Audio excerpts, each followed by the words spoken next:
Alright, hello everyone, this is Nitro. So I just finished my Apex matches for this first week of Apex Arena playoffs and fortunately managed to win both rounds, getting me into the top 64 at this time. So unfortunately my next opponent is going to be, as expected, Manson. I truly don't expect to beat him, but it should be an interesting match nonetheless. I'm going to give it a shot and just see how far it goes. You never know what will happen, but we'll see how that one plays out. So this video, I'm just going to be reviewing the two matches that I had, and if there are other matches that you guys think I should review, I may do some of those too. Or alternatively, I'll mark them down and maybe review them in the future, depending on how long this stream lasts. Right.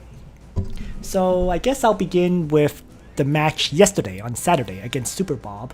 Then I'm going to cover NS versus Senpai, because I analyzed that match to come up with a strategy to face NS for the match that we just had. So we'll see how all that goes, and yeah. So let's just get started at this point. So first things first, it's going to be the superbob against Nitro match.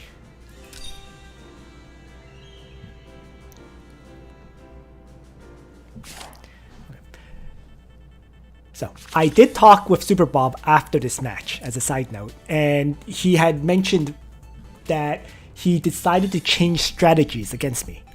To get into Langrisser rank, he was playing an AoE kind of meta box, and because he noticed I like to play double healer, he didn't feel like his AoE team could crush my team, and as a result he decided to change to a single target strike team. It's not necessarily a bad decision to do that, but unfortunately he told me that he didn't do any practice beforehand. So the end result was he was playing a single target strike team that he had no experience with, and thus the battle, turned out the way it did. Thanks, Andrew. Oh, this is interesting. Once again, the chat messages are not showing up. Give me a moment to see if I can fix that.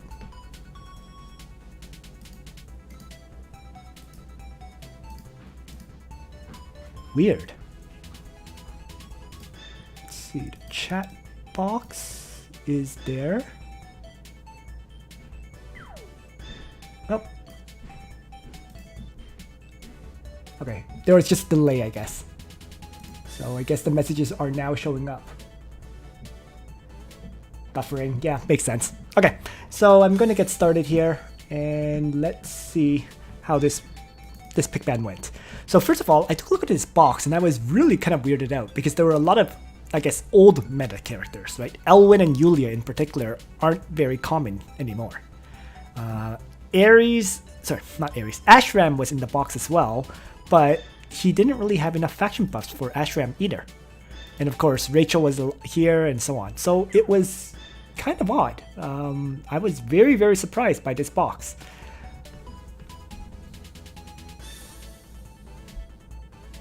Do I have any plans to add Reen? Yes, I do. If I get him, I'll add him. But yeah, so I pretty much played my standard box, right? 3 assassins in Hiei, Omega, Zerida. I had Angelina, and yeah, I didn't really do anything unique in terms of changing my box for this first match, because I had no idea what superbob was running. In the first place, I had no research whatsoever on him. I had no idea what kind of box he runs normally. So since I saw his box, I just decided on the juggler ban right away, because I might use some AoE attacks to push him back. That's what I figured. And I was kind of wary of juggler, with his beast shock and sacred beast him and all that stuff. So both sides ban juggler. He plays Landius as a tank, of course, to start. And so I do a very standard ban. Juggler, Zerida, Listel, right? And I play my own Landius. So both sides are playing Landius. He now bans my Ares and Zerida. And he plays Yulia, which was a surprise to me. So here, this was a little bit questionable. Instead of banning Ares, I chose to ban Liana and Wilder, which is definitely a bit questionable given the number of healers he still has, right? Deedlit, Iris, and Rachel. I played Listel to start because he didn't ban any of my 3 healers, so it just makes sense to play my Listel right away. It's one of the rare opportunities I got to play Listel. So at that point, he banned my Wilder, as well as Bozel. And superbob then of course plays... Oh, he didn't play Ares, he played Rachel. Interesting. Okay, moving on. I now ban 2 more healers, Deedlit and Iris. And I play Liana at this point. Since he's banned a healer, I'm forced to pick a healer.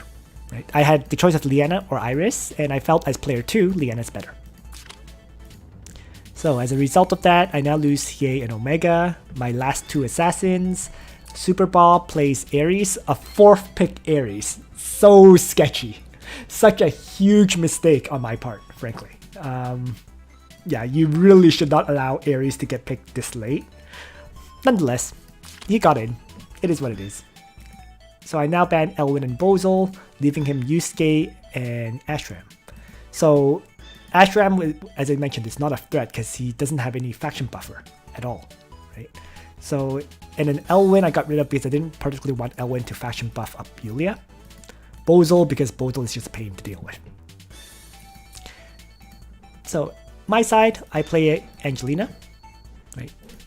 Kind of an assassin, sort of. And now I lose Luna and Deedlit, and Superbob plays Yusuke. Right? Makes a lot of sense, right? Without a faction buff, Ashram is really, as mentioned, not much of a threat. So Yusuke at least can buff himself and apply cannot be healed effects, although I have Gospel to stop that. And finally, I had the choice of Gizerov or Iris. Right? Given his sheer number of attackers, I felt that I was better off playing Iris, a second healer, rather than Gizerov.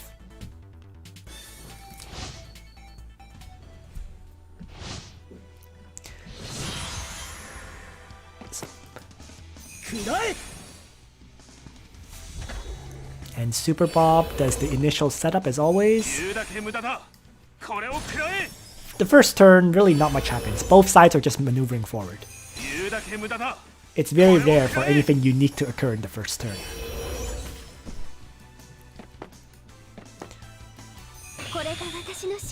As an interesting side note, there was the option for me to activate his guard skill first, because I always gospel up, right? So there was that option where instead of activating faction buff on the first turn, I could have Landius activate his guard skill, Peace of Mind, and then faction buff the following turn. So that was an option, but I didn't take it, and I chose to just faction buff first because I wanted to buff up Angelina and Listel right away.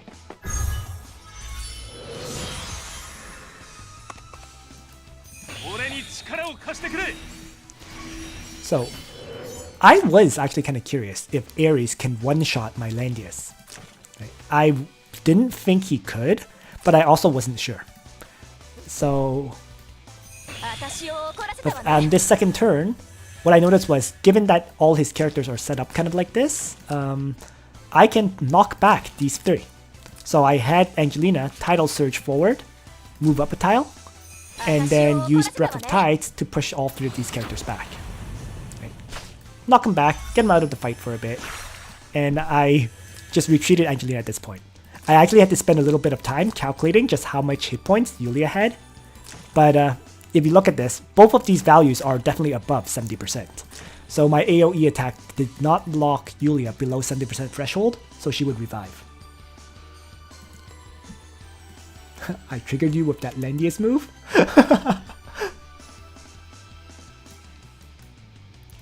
So, since I can't assassinate Yulia, I just retreat Angelina. The Breath of Tides, the other part of this is by knocking all of these characters back, first, they're kind of out of the fight, and second, since he has no real dedicated healer, his healer is kind of Rachel. Unless Rachel attacks, she can't heal anyone. Same with Yulia. Right? So he does have, I guess you can say he has 3 kind of characters who can kind of heal, but they need to attack to heal. So using that Breath of Tides this way was well worth it. I was actually also hoping to freeze, you know, one or two of these guys. Didn't happen.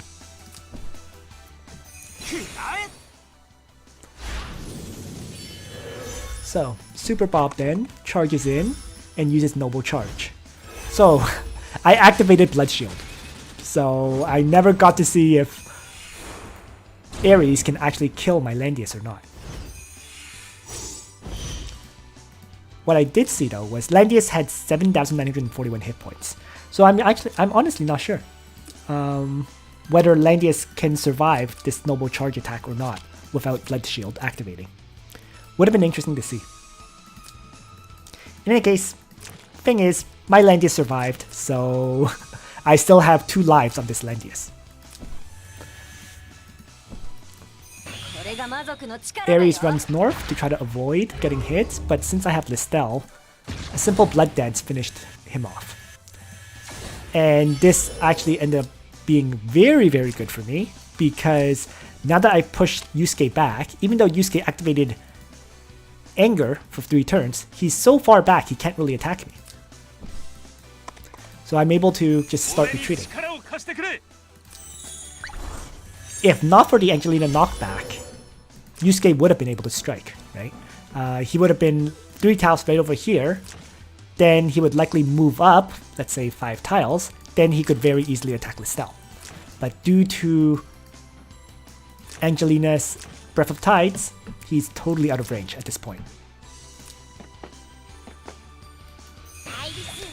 Ares' attack is ridiculous, in general. In this case, I guess I'll go back quickly to take a look.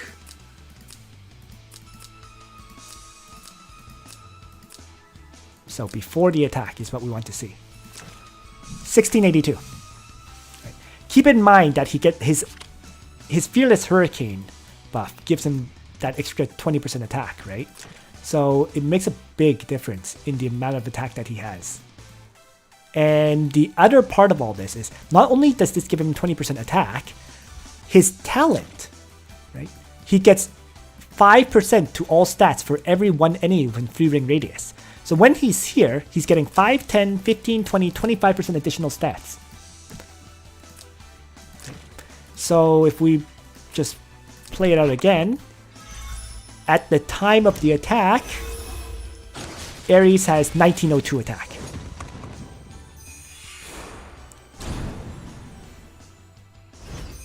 So it's not quite Luna level, but it's pretty close.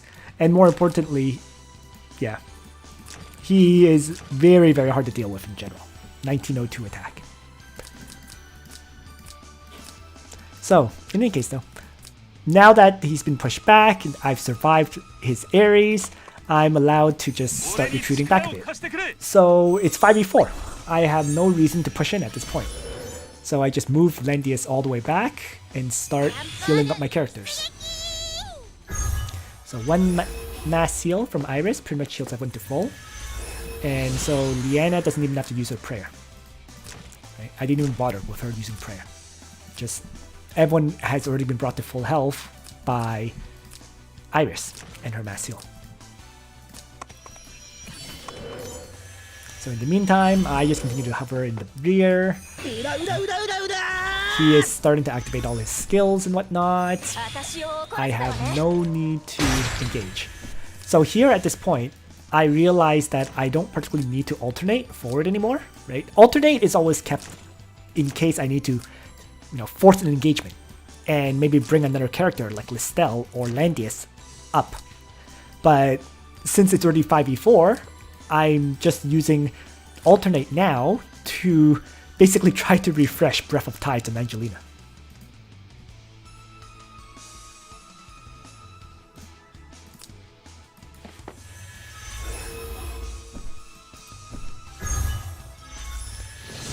So continuing to hover back. Just avoiding the enemy as long as I possibly can. This was an interesting choice, that he gospeled Yusuke instead of gospeling Yulia. I'm not entirely sure I understood that action, but it is what it is. So, He starts maneuvering forward. At this point, I teleport my Landius forward so that Listel can toss out Reaper's Touch onto Yulia. So the fact that he did not Gospel Yulia now really made Yulia totally useless. Because if Yulia attacks, she is going to damage herself like crazy with this heal reversal and all that stuff. So yeah, I really didn't understand why he didn't Gospel Yulia instead of Yusuke. Big mistake there on his part. Yusuke with Dark Tinker actually just one-shots my Liana, which was kind of interesting, right? Liana was at full hit points, so she has that 75% damage reduction from the Shrine Maidens. Despite that, Yusuke with the 1687 attack using Dark Tinker one-shotted her. In some ways, that's not too much of a surprise. Dark Tinker does provide 1.4 times damage, so you can kind of say that even though you have 75% damage reduction, maybe you're getting 35% damage reduction instead. And given my Liana has no faction buff, her defense was only at 505, so it's not too much of a surprise that Yusuke one-shotted her. Especially when Yusuke has the anger buff for 30% additional damage, right? His own faction buff gives him another 15% additional damage. So all of that just added up into Liana getting one-shotted. Mostly expected though. I wasn't too worried about losing Liana at this point. Because at this point, Listel's allowed to charge forward and Blood Dance. And this just finished it. I purposely brought Seal on Listel rather than Mindbore because I knew silencing would have a huge impact on this fight. And I silenced both Yusuke and Yulia here.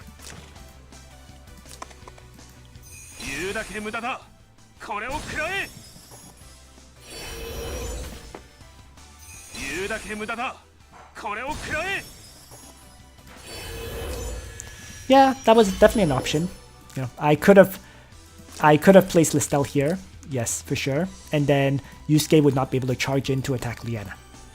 It's true, but the flip side of this is by maneuvering like this, his Yusuke is not in Landius' guard range at all.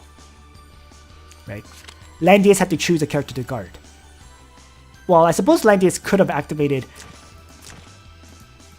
Yeah, that was why. Because his tranquility was wearing off, so he had to choose either Yusuke or Yulia to guard. I was willing to sacrifice Liana for that, to force him to split up. So, now Iris then finishes off Yusuke for me very easily. Rachel decides to charge in and single target strike me. But because Rachel was already heavily damaged due to the early Breath of Tides, this attack ended up causing her to suicide. So just like that, Rachel killed herself. I still have 4 characters against 2. And Yulia had Reaper's Touch applied onto her. So easy win as a result.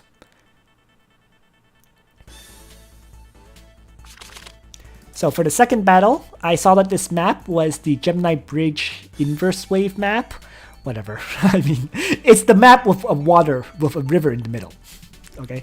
And this map is one of Illustrial's favorite maps, so I swapped out Omega and switched in Illustrial.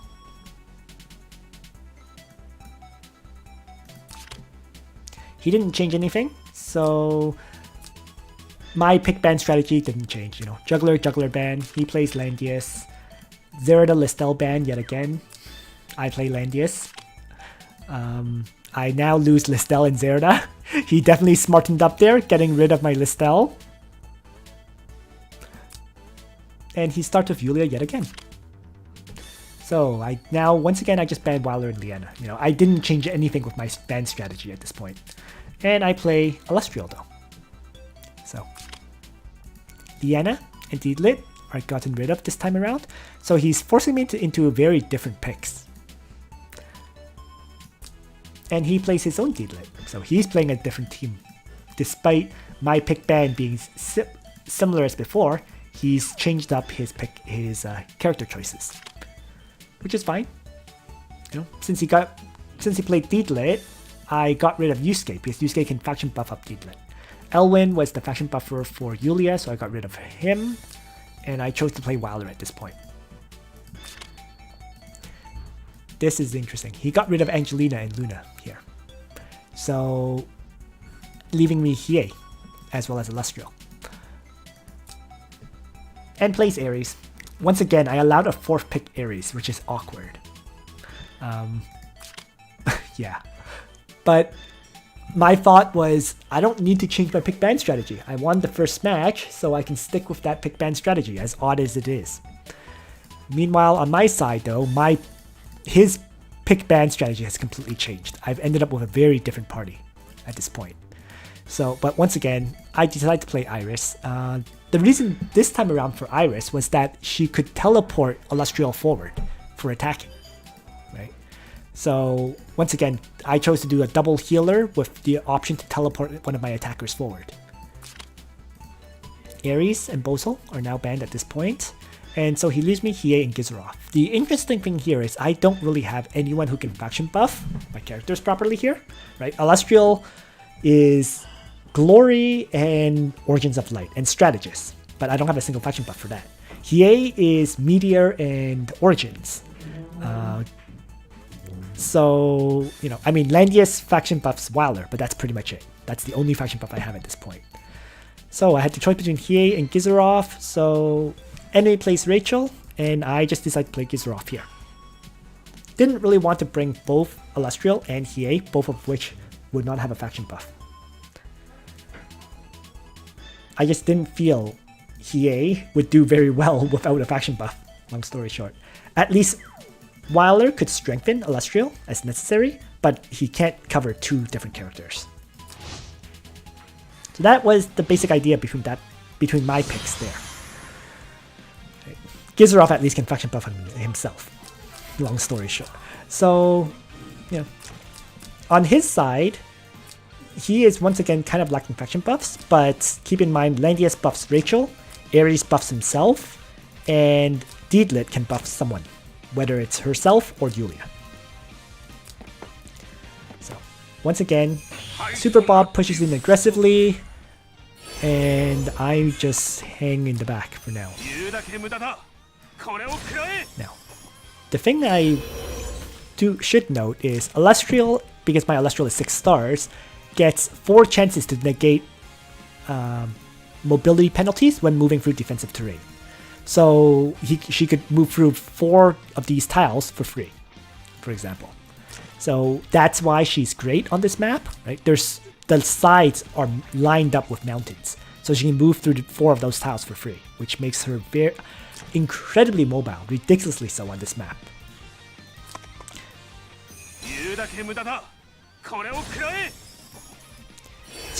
This is one of the maps that Illustrial really does dominate on. So this time around, he does... Oh, I actually forgot about this, but Rachel also brought Gospel. So he actually has 2 Gospels. So effectively, all his characters are kind of buffed, right? Rachel buffs Yulia, Deedlit buffs herself, Ares buffs himself, Landius and Rachel are buffed by Landius. On my side, I just begin by strengthening Illustrial, and I have Iris just move up. So the whole point was to just give Illustrial as much attack as you can get, and I didn't think that I would need to activate high stakes just yet.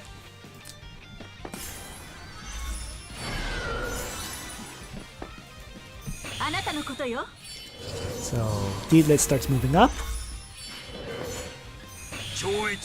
and I'm just hanging in the back. The interesting thing there was, basically, Illustrial's high mobility and the fact that she has Elder's Bow pretty much forced Deedlit to waste her talent, her Act Again talent. Right? Regardless of where she moves, she was basically in range of Illustrial. So works out for me.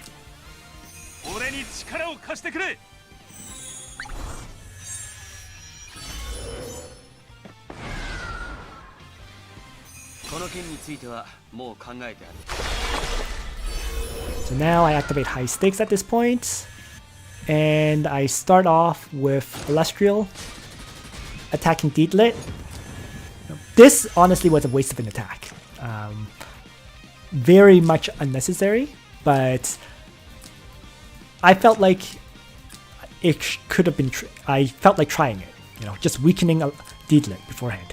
I was considering instead weakening Yulia. Like, I'm pretty sure Illustrial had enough damage to one-shot Yulia, right? She would revive, but she would get one-shotted at least. So there were both options were available. I just chose to go after Deedlit first. Not necessarily the smartest choice, but that was the one I went for.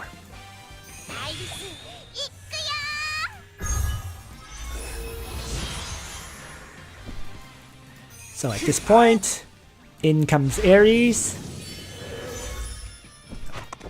And here goes the Noble Charge attack. And once again, I activated Blood Shield. So once again, I don't really get to see what Noble Charge does. This battle, though, Ares would have had even less chance of one-shotting my Landius, because Landius here also had high stakes. Right? So since he had high stakes provides that extra buff of damage taken reduced by 15%. You know, basically, Landius had a ridiculous number of buffs. Long story short. Before battle, if I just go back a little bit, we can see there's 1, 2, 3, 4, 5 from the faction buff. 1, 2, 3, 4 from the faction buff. Then 2 from his tranquility. So that's 6. 1 from his talent, 7. 8 Fury of Tyr. 9, 10, 11 from high stakes. And then finally 12 from Iris. So yeah, 12 buffs. Ares could remove 3. I wasn't too worried there. I'm pretty certain, even if he had, I'm pretty certain even if I didn't trigger the Bloodline Magic Armor here, he would have lived. Because I already had that 15% damage reduction. In any case though.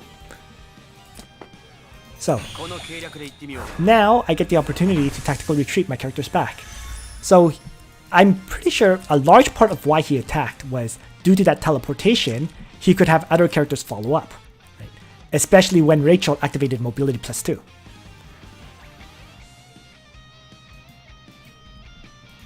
So his goal here was absolutely to charge in and assault. And he started off with Ares.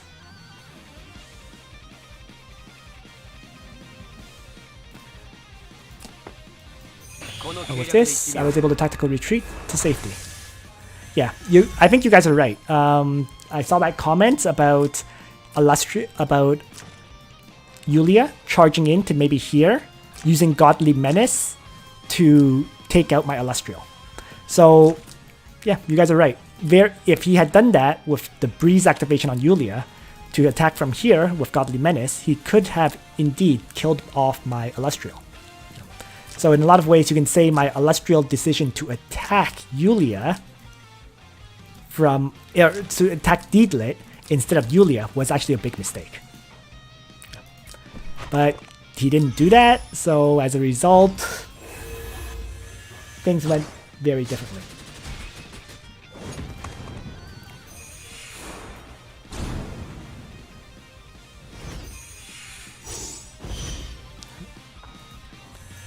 So, since Yulia didn't kill off my Illustrial, I'm able to tactical retreat, and with tactical retreat, all my characters were now out of range of his whole party.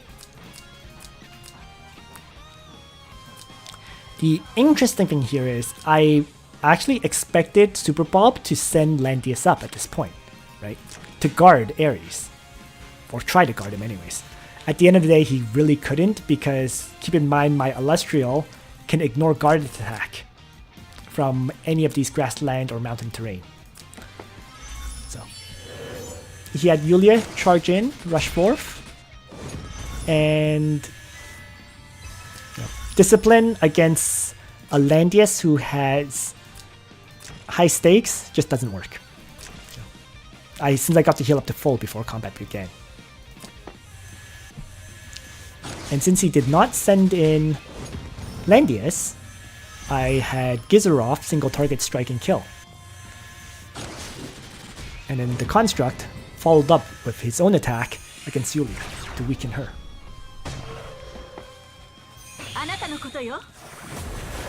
Deedlit charges 4, Sea of Miracles provides quite a bit of healing. So I have Iris, range attack, Yulia back down below 70% hit points. So this is turning into a battle of keeping Yulia below 70% hit points now. Okay.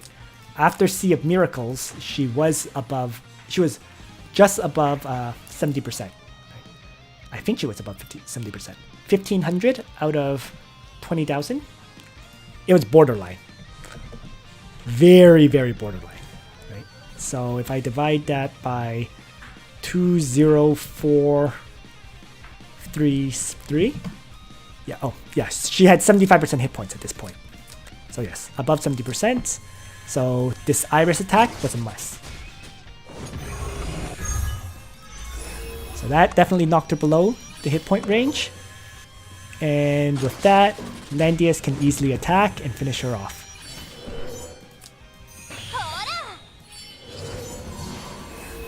Now this also gets slightly interesting in that I did lose my guard buff. So Landius only has one guard range. So of the 3 buffs that Landius lost, one of them was his guard skill. I think one of them was his talent buff, and the third one was the attack increase buff. So yeah, my Landius had less attack than he should have at this point.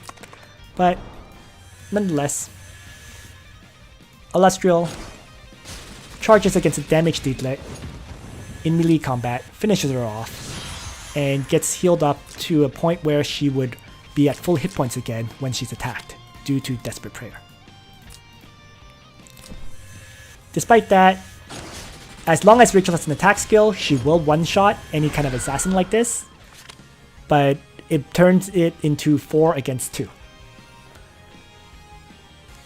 So that second battle, he definitely underestimated Tactical Retreat. I think he was set up to, have all his characters jump in and kill me after Ares.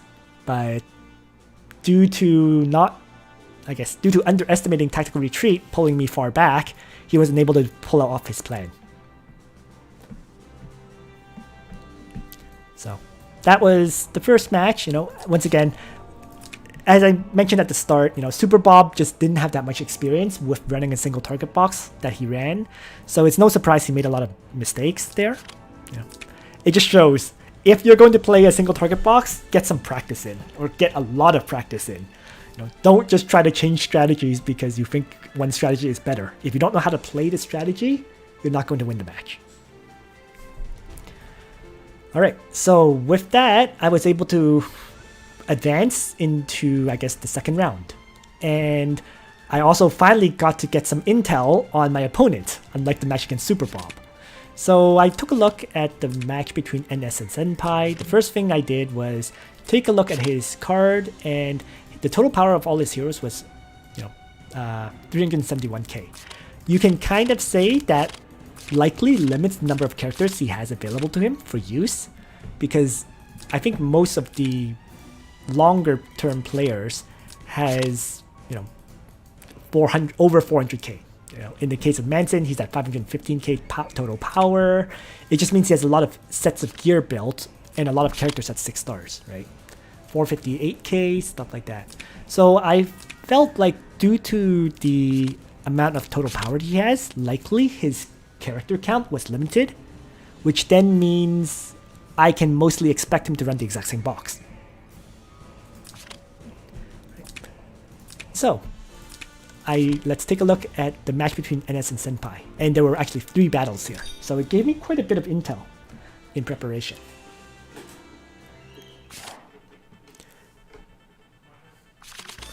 So it was actually quite interesting, seeing Senpai, for example, run Renata here, as well as Licorice. and Rene, of course. So a lot of dark heroes. Zerda, Bozol, Licorice, Renata, Rene, Listel. All of those were dark heroes. He also had Rachel, Deedlit, Liana, 3 gospel characters, Luna for her faction buff, Ares of course, Wilder of course, and yeah, that was Senpai's box. On NS's side, he ran a hyper aggressive box. Right. There's Claret, there's Leon, there's Luna for mobility buff and faction buff, there's Zerda, Sonya, a lot of cavalry characters. Imelda was here, so he had quite a few mobility buffers as well. Iris can teleport forward, Imelda can provide mobility buff with Queen's Whip, Luna can provide Wind God Realm buff.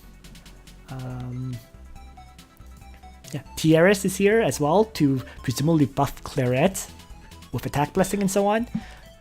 The only characters that didn't really fit in all that well in my opinion were probably Yusuke and Knight of Mysteries, and maybe Rachel. All 3 of these characters are very, very slow in comparison to all the other characters there. So I thought that maybe that might be a weakness to exploit, potentially. And that was my basic analysis of their 2 boxes. Very standard bans on Senpai's part, right? Get rid of Landius, who can revive. Get rid of Zerda and Ares, who are deadly threats. On NS's side, Senpai did some weird bans, in my opinion. Ares ban made a lot of sense. Imelda and Landius, though, were... I mean, Landius you always ban because you gotta get rid of a tank. You don't want them to double tank. But Imelda was interesting. Given that there was Imelda, Iris, and Luna, all for mobility buffing. And Tiaris here too, right? So it was interesting to see. So Senpai Wilder, NS Sonya. So Tiaris and Iris now get banned. So actually, all three of the major mobility buffers were banned now. Imelda, Tiaris, and Iris. Well, Tiaris is not a mobility buffer, but Tiaris' attack blessing is pretty critical for potentially one-shotting Juggler. So Rachel pick on Senpai's side. Listel and Bozo ban. And then Luna is played on NS's side, mobility buffer. Right? Zerda and Deedlit are now banned. Senpai ends up playing Renata. Very surprising. Iris and Liana ban. So the only healer... Well, I guess Senpai has enough healers, right? Between Wilder and Rachel, there were 2 healers there. And Rachel can provide, the strength or the gospel to buff up Renata. So Leon... On NS's side, there's Leon and Sonya now, as well as Luna for buffing up their mobility. So 2 attackers, Luna to buff mobility, and Juggler to tank. Finally, Senpai plays Licorice, which is a faction buff for Renata, which means that Rachel can gospel herself. And finally, on NS's side, Claret's played. So 3 high mobility attackers, Luna to mobility buff as well, and faction buff up both Sonya and Claret, and Juggler here as the tank. No healers.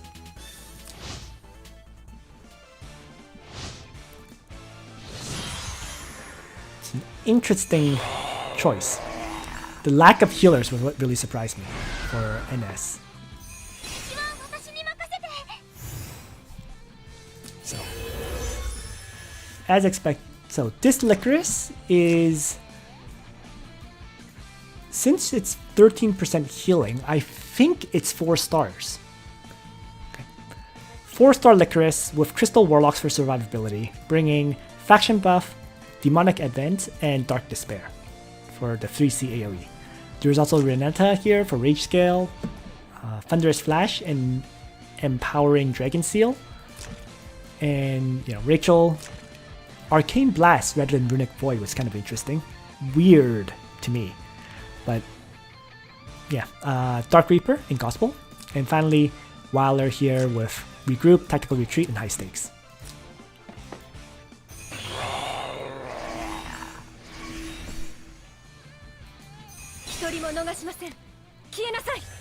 Luna starts right away with Wind God Realm and activates Reflection Buff.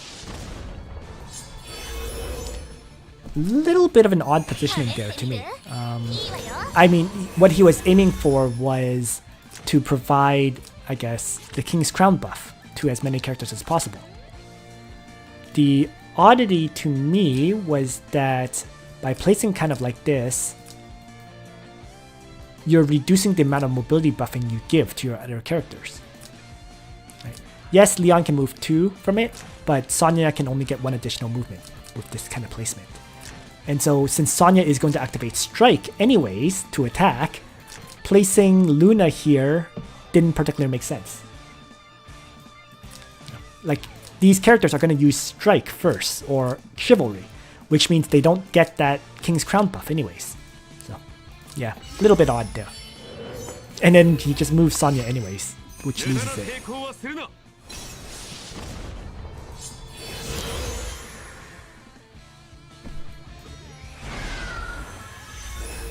So NS is holding back with all his attackers at this time, not moving in yet.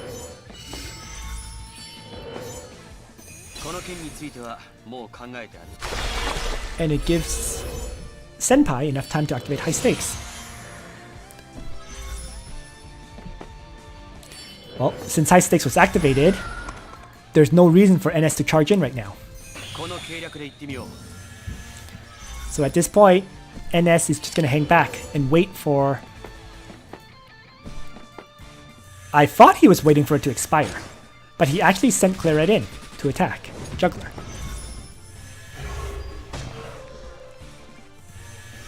So that was a surprise to me, that he sent Claret in here at this point, because Desperate Prayer was still up.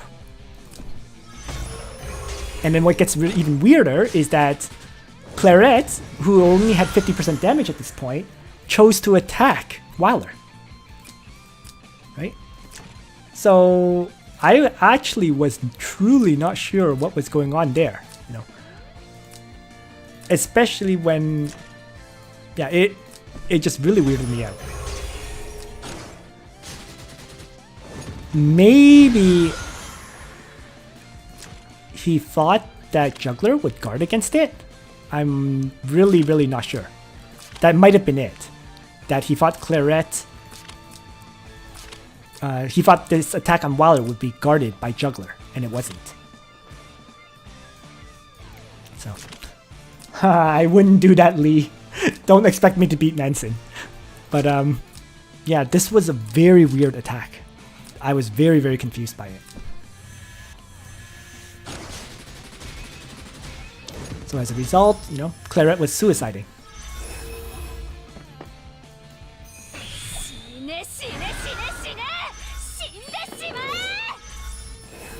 Sonya jumps in next.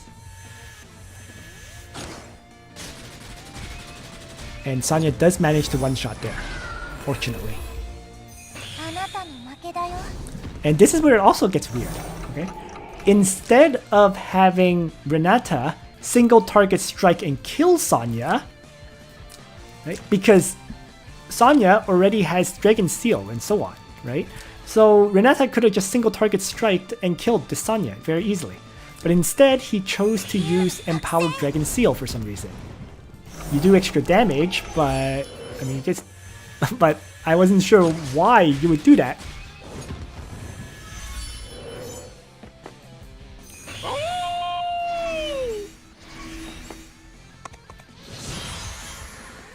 In any case, though, NS is behind right now, right? It's 4 against 3.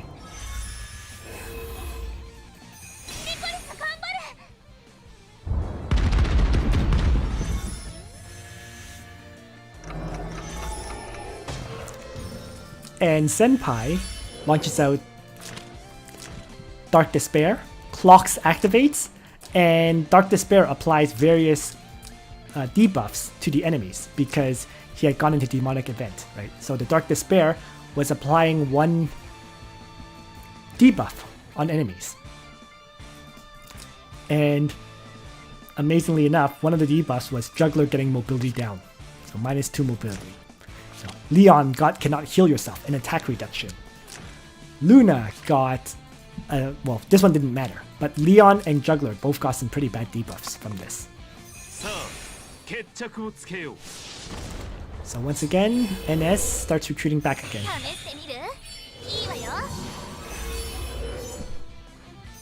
This match was really weird. When I was analyzing it, I was very confused too. Oh yeah, another thing I should mention.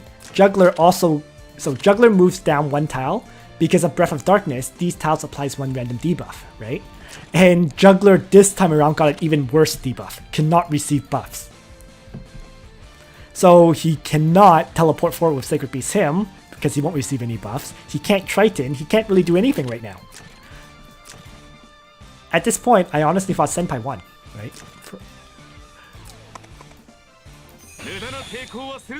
Leon charges forth, Chivalry up, right? Immune to all debuffs, and attacks. And Thousand Hooves wipes out Renata, but also kills Leon himself. So it still very much made me feel that Senpai might be able to win. But this is where it gets interesting, okay?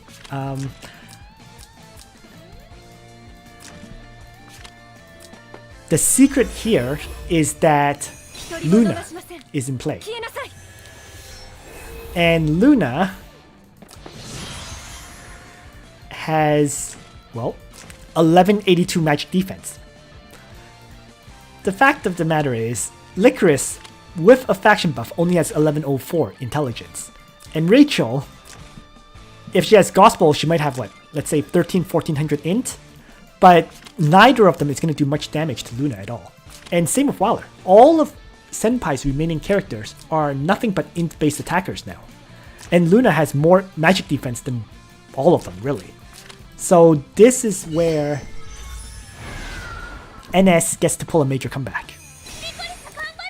So, Licorice though continues to launch out her AoEs, Dark Despair, and activates clocks again.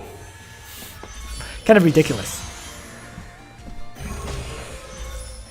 And now Luna charges forth and attacks. Doesn't do all that much damage because those warlocks are just that tough. Here's yet another Dark Despair. Another clocks.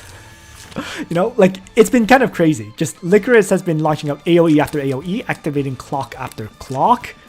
You know, but despite that, you can see Luna is taking basically no damage. You know, her magic defense is just too high. And so here, Juggler, Sacred Beast Hymns forward, and cast Master of Ice, just hitting Licorice. Right?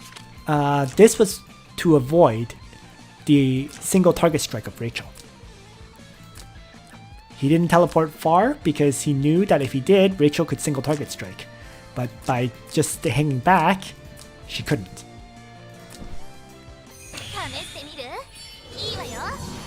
So Rachel chooses the Gospel. And Waller uses Tactical Retreat to pull Licorice to safety. Oh. Juggler now runs forth with Beast Shock. That does enough damage to wipe out Rachel. Even this damaged Juggler. This was actually a bit of a surprise to me.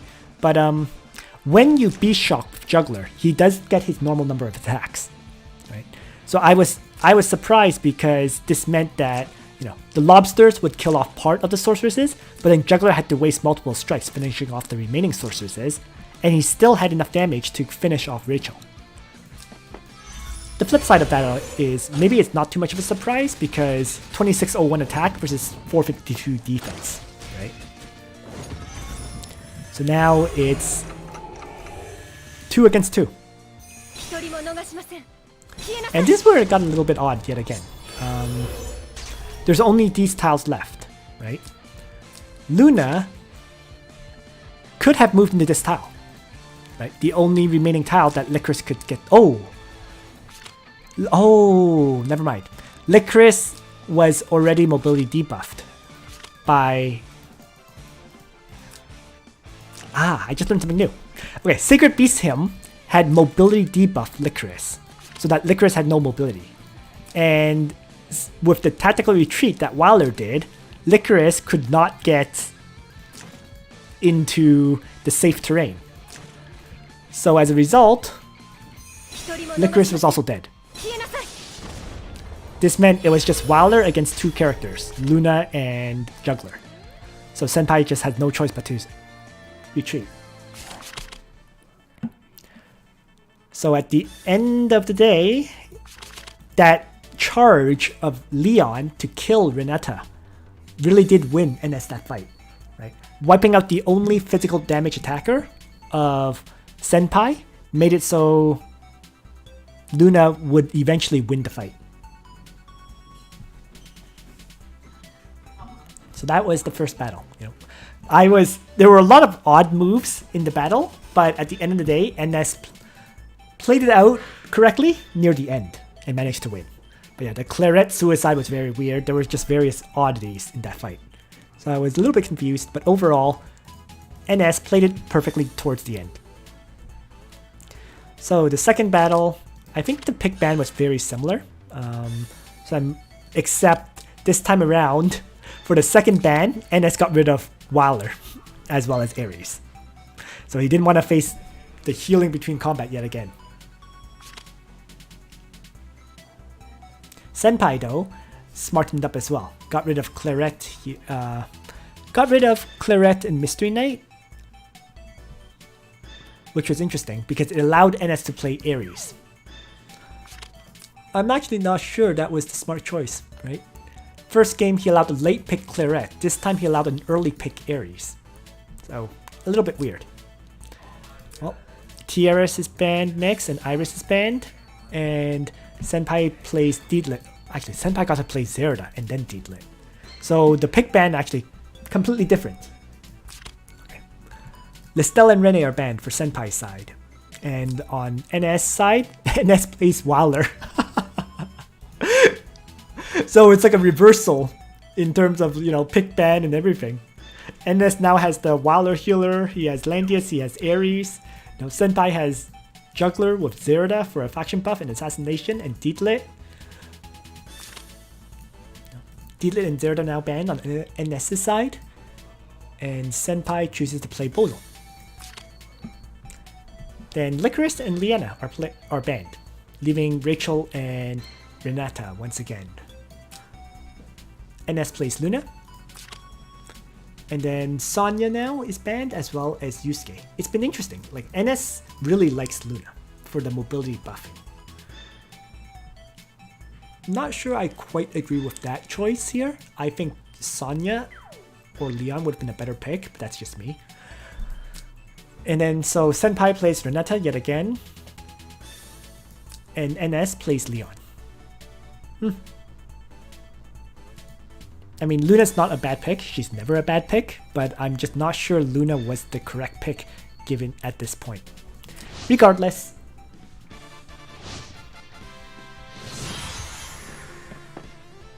It was interesting.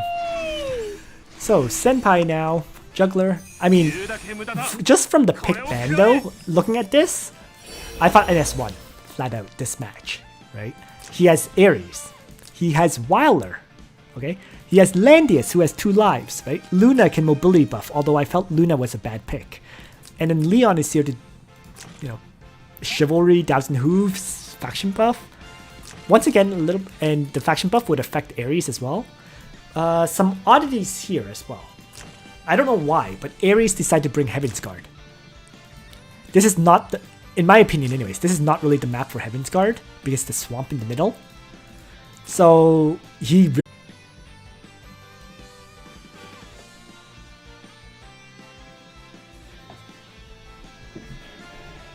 Alright, it looks like I'm back up. Fingers crossed.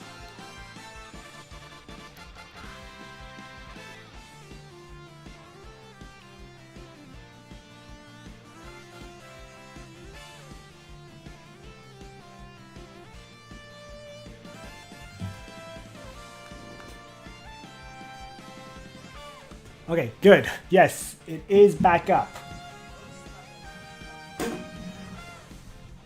Okay, so let's continue with the stream. Let me just refresh the chat. There we go. Okay, so we're back. Sorry guys, my internet literally just went down due to some thunder. So fortunately I did pause it at the last point, which was, I think, let's see what happened just now. So Senpai had just moved Zerda forward a bit because she can start advancing and still be in Juggler's guard range for further attacks. Yep, so that was the current status. And so NS just ends turn, continuing to hold back yet again. It's been very interesting watching this match because I noticed NS likes to hold back a lot. He's running a very offensive box, but he does not push in right from the start. So Senpai ends up initiating combat by having Juggler jump in with Sacred Beast him. But what at this point, NS finally activates his high stakes. So all his characters have the high stakes buff.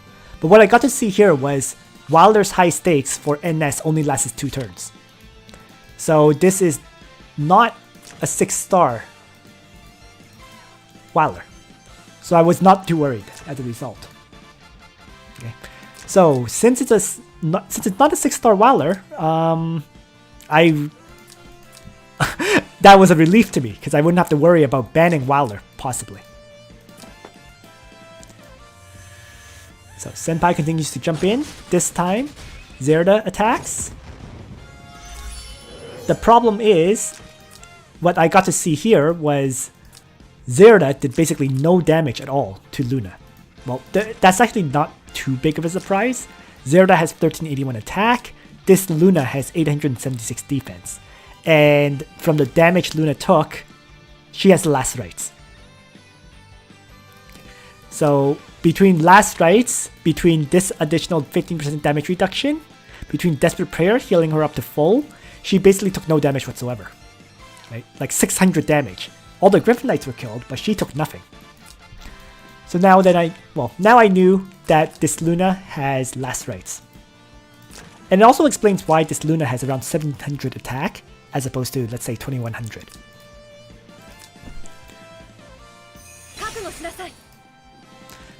This was a little bit weird to me. He has Luna move back in Wind God Realm to double buff characters. So instead of having Luna attack while Luna still had high stakes buff, he had Luna provide King's Crown buff to 2 characters, which was Leon and Ares. Like I said, a little bit of an odd move. I didn't really understand that. I personally would have just Wind God Realmed and struck. Right? Do some damage, get some healing on Luna, that kind of stuff. Yeah, thanks everyone. But because here, Ares activates Fearless Hurricane. The King's Crown buff is gone. Right?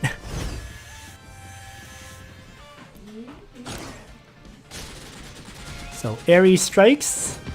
Juggler takes a whole bunch of damage, but doesn't die. Right. He ends turn where he is, and does additional damage to enemies teleporting. Not sure I agree with that either. Because he could have had Ares move back 2 tiles, right? After attacking, let me just go back here and replay this. So he runs through, he does Noble Charge, he heals, and if he crit hits, he crit hits. I think because he crit hit, he couldn't move back afterwards. Was that the case with Ares?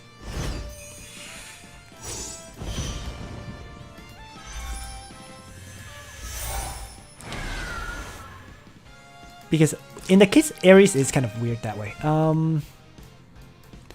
Oh wait, no. This was the reason why. Juggler Juggler having just Sacred Beast hymned applies cannot move on enemies, right?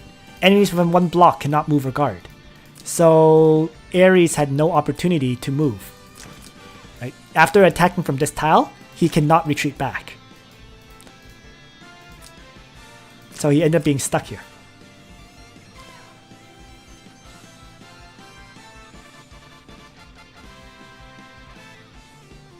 Oh, speed is set to normal. Thank you. I'll increase that. So because he couldn't move, Diglett could launch her attack and finish off Ares. Right. So once again, some odd plays. Yeah.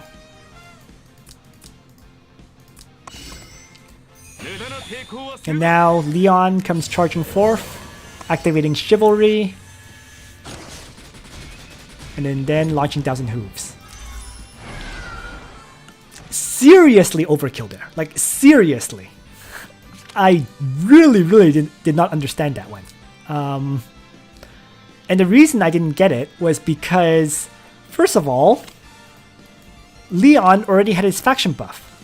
Okay? Why wouldn't he simply charge forth, have the faction buff, have the King's Crown, maybe launch out Thousand Hooves to make sure you kill him, but you didn't need to Chivalry, right? You could just attack and then retreat back, you know, the 5 tiles or whatever, and be out of range of Renata anyways. So that was incredibly odd. The Chivalry use made no sense to me here.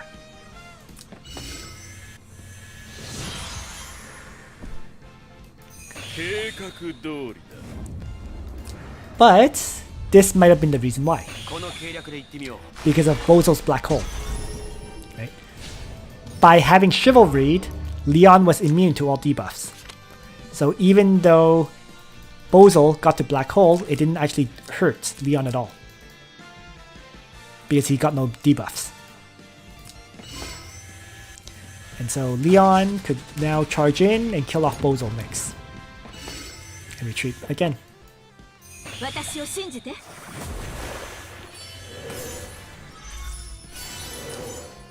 Well, preventing Renata's debuff is not a big deal, because in order for Renata to attack Leon, she didn't have the mobility to, you see. She would have gotten stuck here when Leon was back here. But yeah, Bozo, the reason was for Bozo. That AoE attack, that black hole, didn't debuff Leon at all as a result of Chivalry. So it did pay off. If you had to eat that black hole, that would have been serious trouble.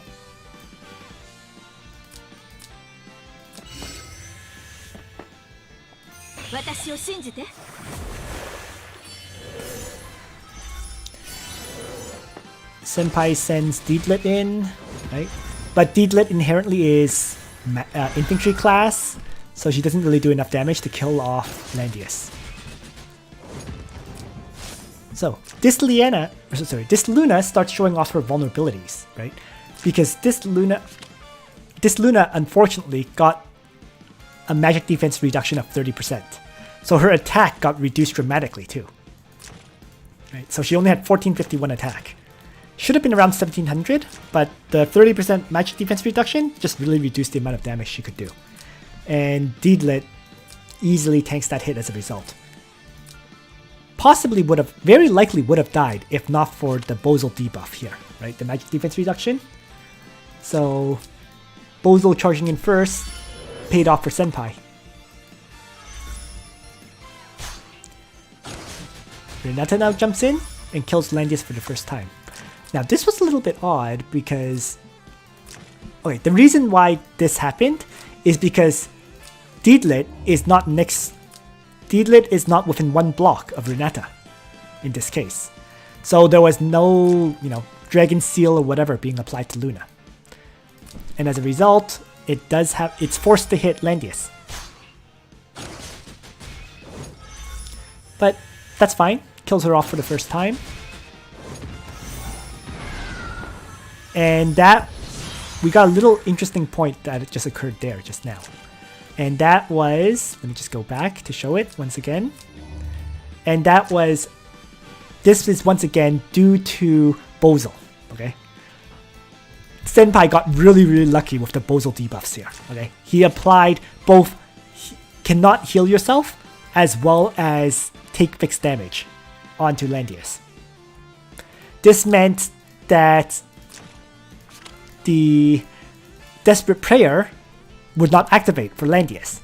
And then the poison actually killed off this Landius. So, ridiculously lucky for Senpai.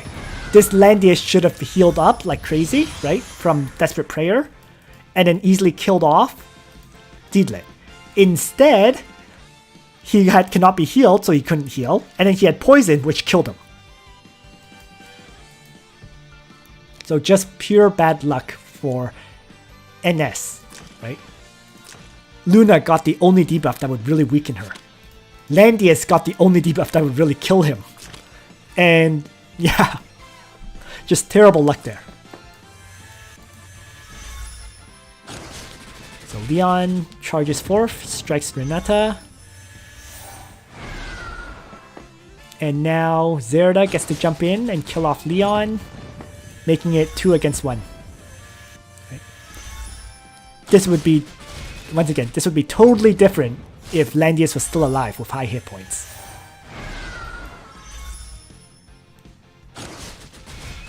But yeah. But due to sheer bad luck, Senpai won this second match instead of NS. And now NS removes Waller once again, throws in Imelda. Right? Makes a lot of sense. His Waller, just the 2-turn limit is just devastating.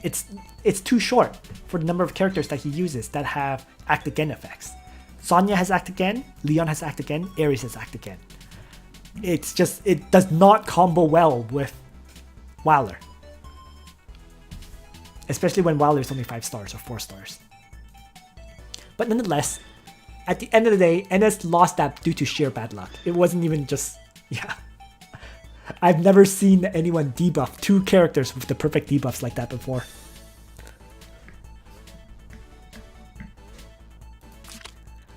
Oh, so NS does not change his ban strategy though. Landius first.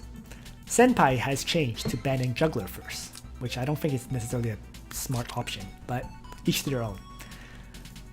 So Senpai continues to get rid of Claret and Mystery Knight. He is sticking with the same pick ban that he did for the match that he won. Except he won that match by pure luck. So that was kind of dangerous. In any case though, Senpai now loses Waller and Ares. And NS picks Ares yet again. Imelda and Luna are now banned on NS's side, while Senpai plays Zerda yet again. So far the pick ban has been very similar. Now NS has gotten rid of Renata. I'm not sure I agree with that. I don't feel like Renata had made any difference in that previous match. And he does ban Listel, which makes a lot more sense. NS plays Tiaris.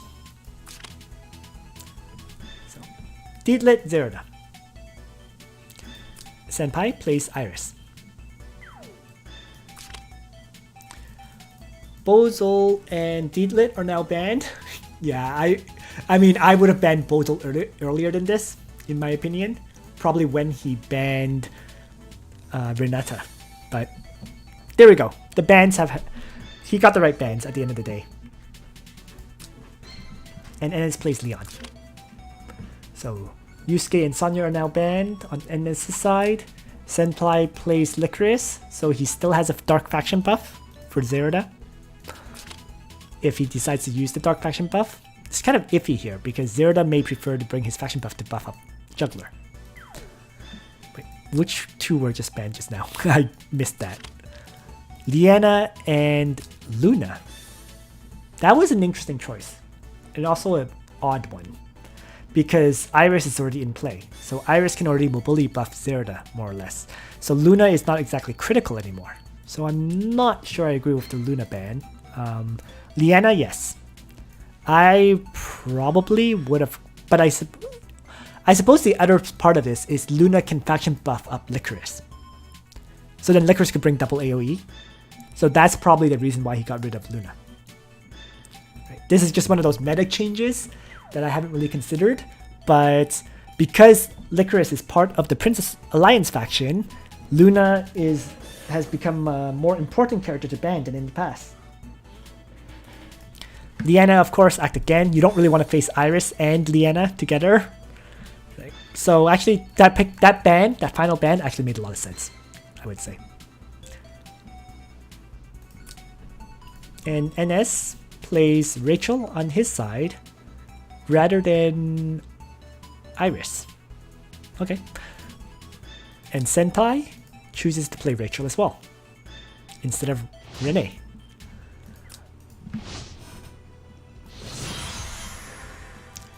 Well, let's take a quick look, right? So I honestly didn't quite understand that, but I guess the reason is because this Licorice is now bringing 2 AoEs and Demonic Event. So presumably Rachel is here to provide Gospel to Licorice. I still think a better option would have been to have Licorice bring Faction Buff and then bring Renee, but each to their own, I suppose. Zerda has her Faction Buff, Killing Blow, and Ala has her Bloodthirster. So I think a Faction Buff Licorice with Renee and Zerda would have made a lot more sense. But that's just me.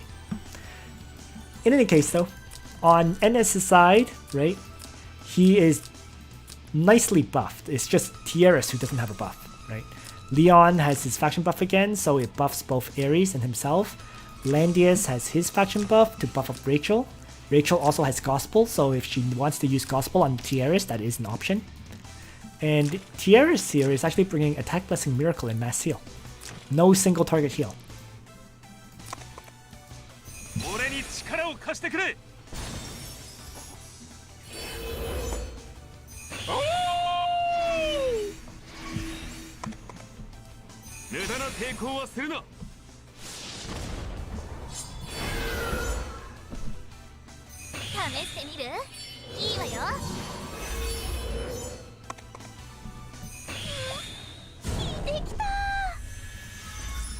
So what do we see happening now? Wow. The chat box just refreshed like crazy.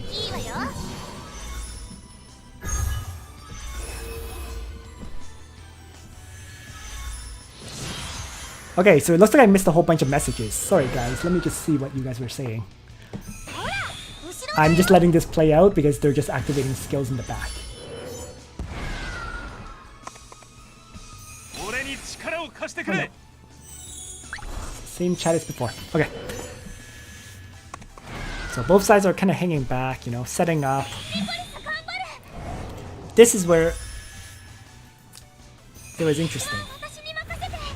Senpai decides to have Licorice, Demonic Advance, and then toss out Dark Dragon's Breath. It doesn't hit anyone, but he's setting up some terrain, some Breath of Darkness terrain, in preparation for the enemy attack on Juggler.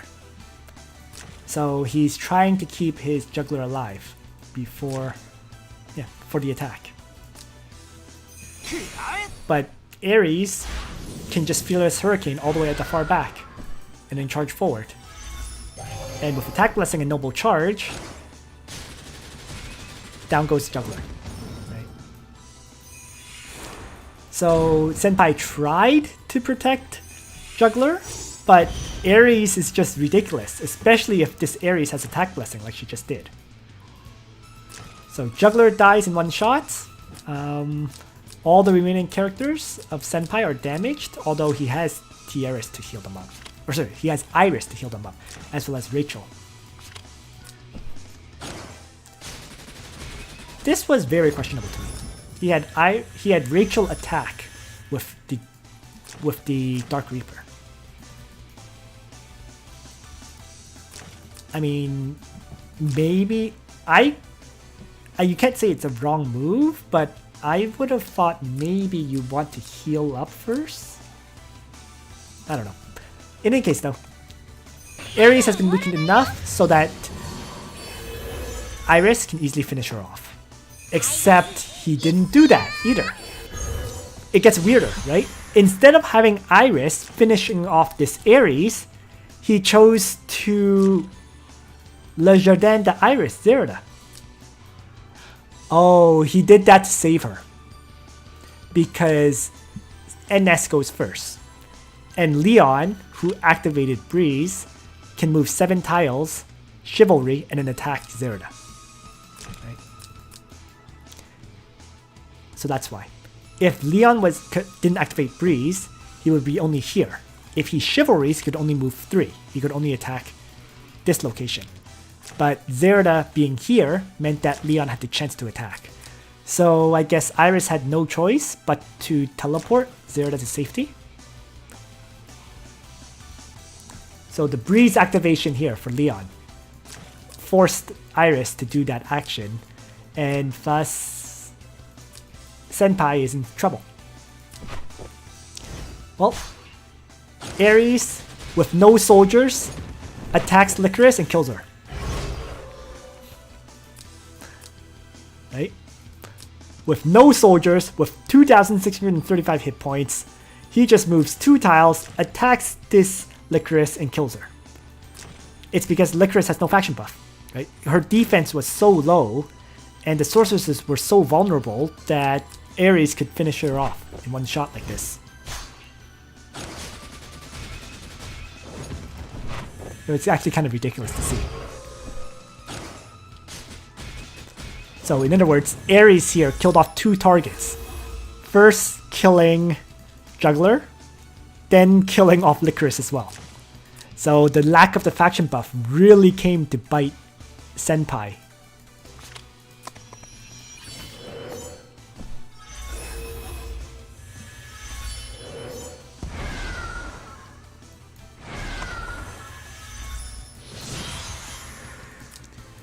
So this Leon continues to activate Breeze. It's been amazing. Right? That's why this Zerda had to end turn here, because Senpai had to be very scared of this Leon with 7 mobility plus 3 more mobility from Chivalry.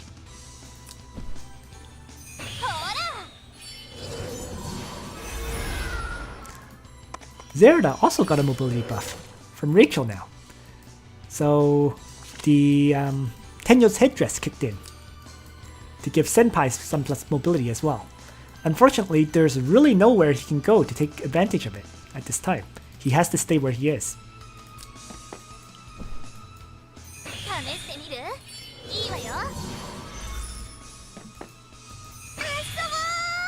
And she reactivates Bloodthirster, while Iris protects her. Interestingly enough, NS continues to hang back instead of pushing forward.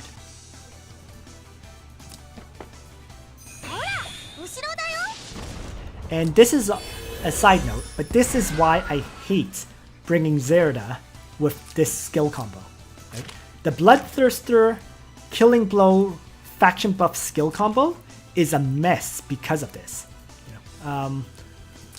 If she has nobody to attack right now, as just happened, she now has to spend a turn activating her faction buff, then activating Alhazard Bloodthirster yet again. So that's 2 turns of downtime for Zerda, unable to attack or ignore guard. It's not the way to build Zerda, in my opinion. Like, if you're going to use Bloodthirster Zerda, you should have someone else faction buff her.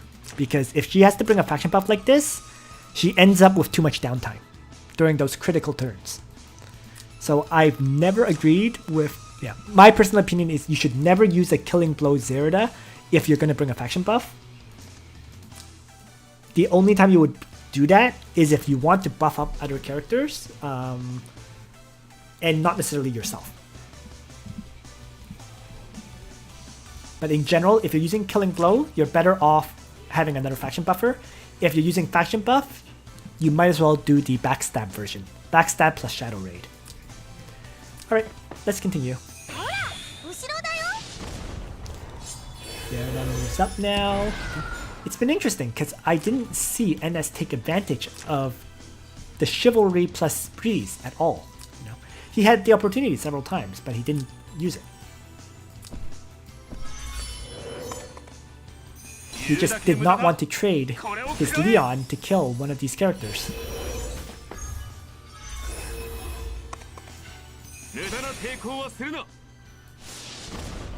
So he continues to hover back, right?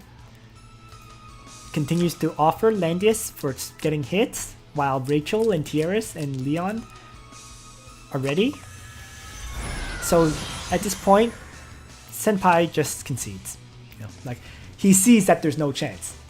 You know, his Zerda only has one target to attack, and that's Landius, who he can't assassinate.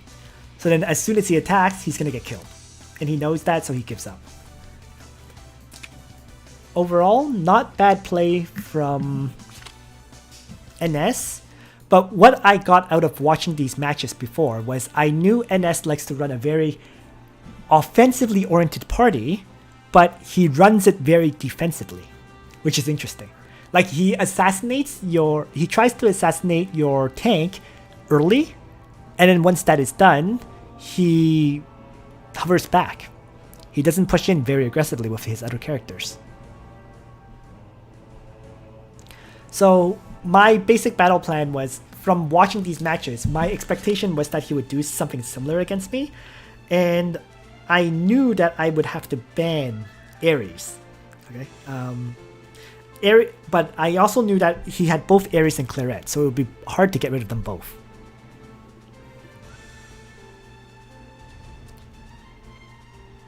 Yeah, true, Kratos. It kind of works there. I still am not a big fan of it.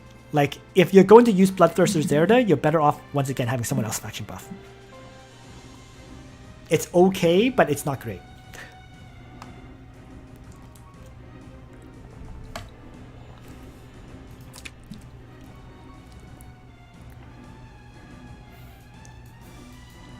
So, yeah. So my expectation was NS would run a very similar party, and he would do something very similar against me.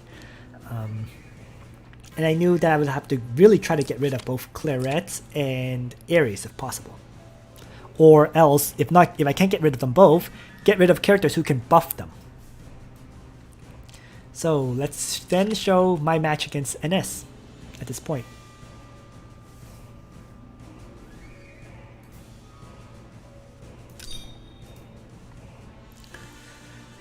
So, flat out, the first match was awkward. I don't know why, but I thought I would be able to ban all of his buffers for Ares, right?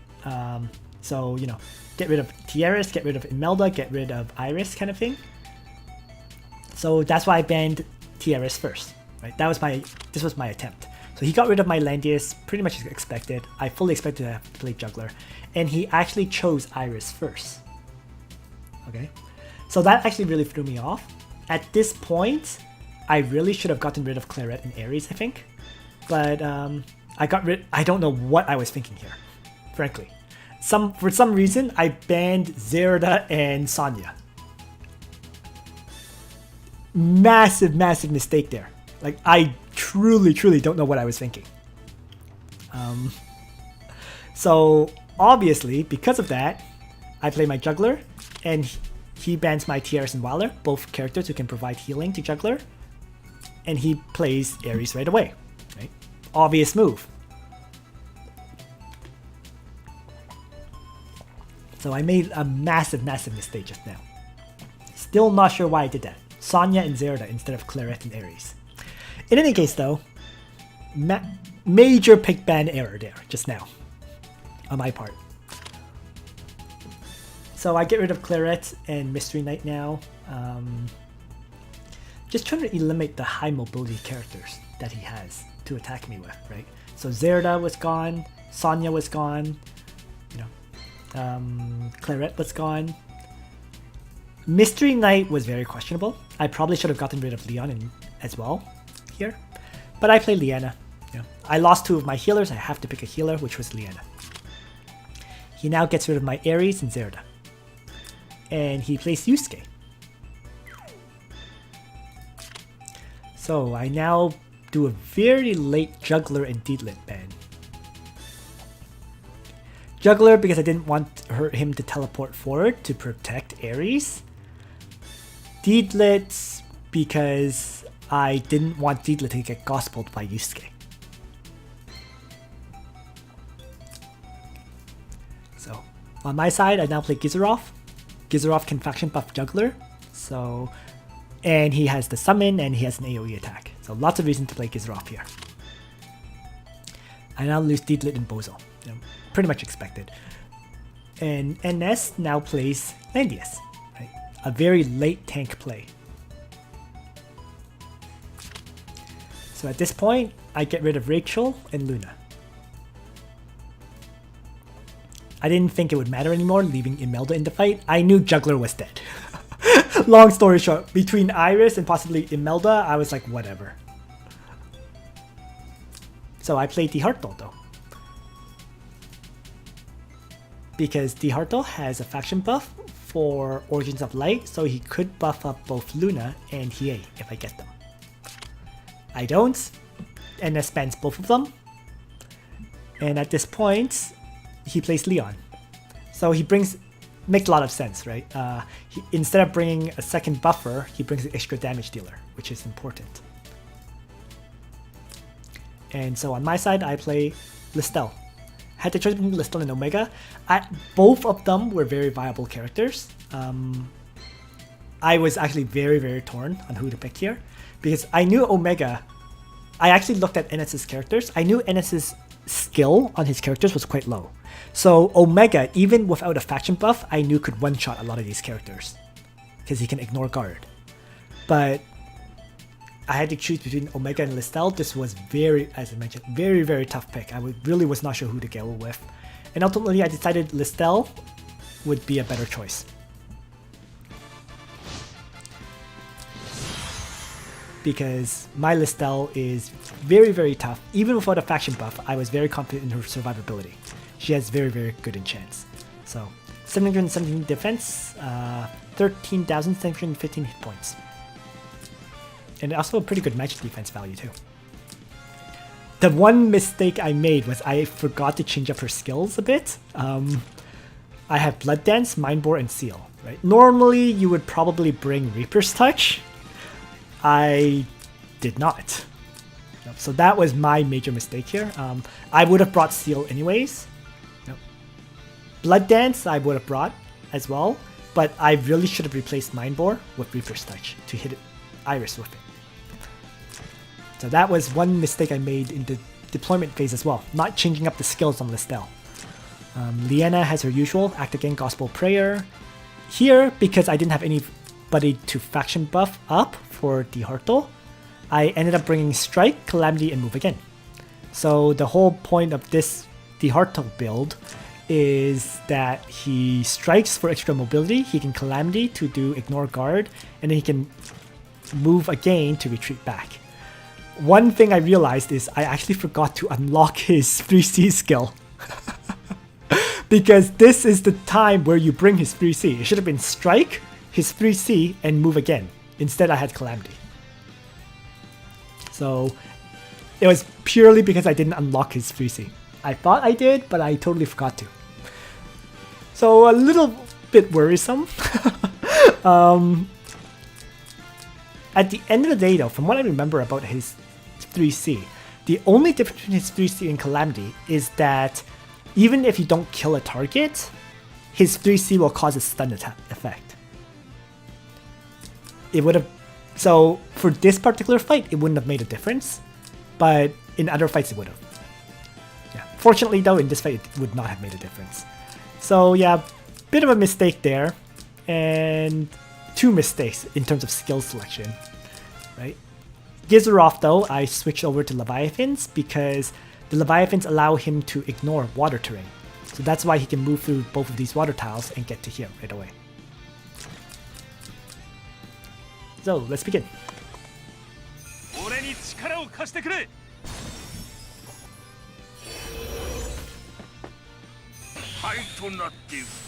Selim, I am reviewing my Apex matches right now. So, interesting point, you know, Leon, his Leon is also faction buffing up his Iris. You know. So his whole party is properly faction buffed, unlike mine. where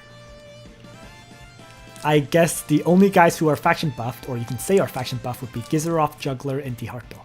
Although Liana does have the Gospel to provide a buff to someone else, which would either be Juggler or Lestel.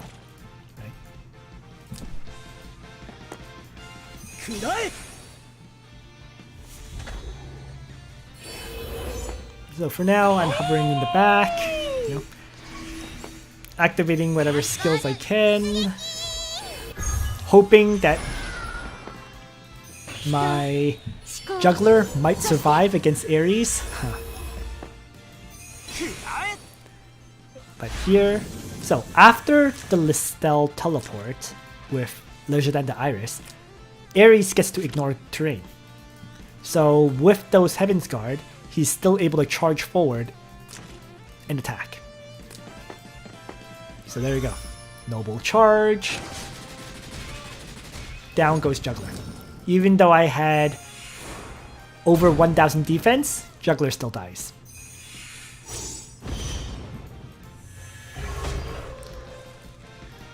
And the reason for that is because of Iris's teleport, really, right? That teleport provides plus 20% damage increase. So between that, between the extreme attack and the Heaven's Guard, Ares was able to one-shot my Juggler, even though he was in water. So that was a bit of a surprise to me. I thought that I might be able to survive. I wasn't sure. But this one showed it, nope, you just can't survive. So, Ares was traded to kill off my Juggler. I have DiHarto, toss out Calamity, and it was enough damage to take out the enemy Ares. Even though I took a lot of damage beforehand, this was still enough to kill. Works for me, right? Of course, once again, this was dangerous because if I couldn't kill Ares, I would have been screwed. On the flip side though, if I had Prodigal Son, the 3C skill, even if DiHarto didn't kill Ares there, he would have stunned him. So if I had his 3C, this would not have been dangerous. Because I didn't have the 3C, it became dangerous, but fortunately, DiHarto one-shot it anyways. Yes, he does have last rights. Yep, so I had the 40% damage reduction. So it ended up being a trade, you know, it's now 4 against 4. And I moved my DiHarto forward. Breeze had activated to give me some extra mobility, which locks him down like a bit further back. Because I can move up this kind of distance, maybe move up 3 more to attack, kind of thing. Well, for now, I act again my DiHarto because I need him to refresh his Strike and Calamity skills. Right? The only way this special build DiHarto works is if he has both Strike and Calamity.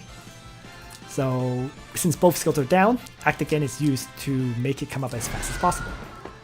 And I just end his turn. Gizerov though drops his Construct.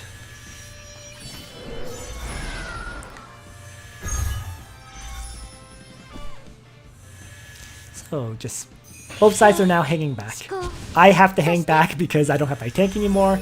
He's hanging back because that's NS's style of play. Not sure I agree with that style of play, but that's the way he does it. Yeah. If I were him, I probably would have been much more aggressive at this point, right? Start shifting Yusuke forward to get the Dark Tinker going, right? Get Landius forward, get Leon forward, and so on. But I think he was very worried about my DiHarto and the assassinations that he can pull off.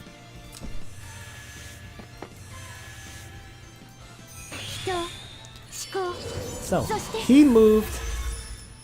So I shifted Lestel down, and he moved Yusuke forward. So the point of this was that Yusuke now has the ability to attack from here and go 1, 2, 3, 4 and hit my Lestel. So he had that option. So I gospel up Lestel so that at least I can heal her afterwards. Right? Dark Tinker will not apply the cannot be healed effect onto her. and I just need to make sure to shift my characters and stay outside of Yusuke's range.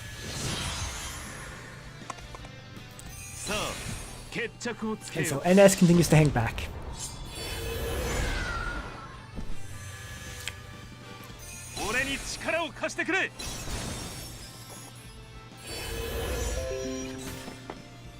I think the other aspect of this is he was very worried about my Listel's ability to Mind Bore and Blood Dance. Right? He didn't want to move into range and get hit by Blood Dance and Heal Reversal, or Mind Bore and Heal Reversal and that kind of stuff. So he's just continued to hold far, far back as a result. I acted again here on Listel to apply a threat to him, because I didn't want him to advance. Right. So in order to keep the threat alive, I had to have both Gizaroth and the Construct ready, as well as the Harto ready to launch an attack. Because I was pretty certain, I felt that this Yusuke probably had less rates, so the only way I could kill this Yusuke if he charged up was first Gizaroth launches out Dark Dragon's Breath, and then the Harto does the assassination with Calamity. So that's why I hung back like this for now. And I used the act again.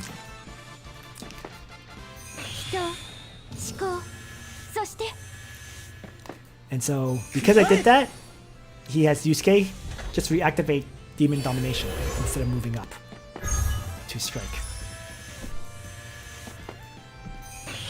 So now that Yusuke has lost his, I guess, his Psychic Eruption, he's in a weakened state, right? Mobility -1, damage dealt reduced by 30%, giving me the opportunity to start advancing and seizing terrain.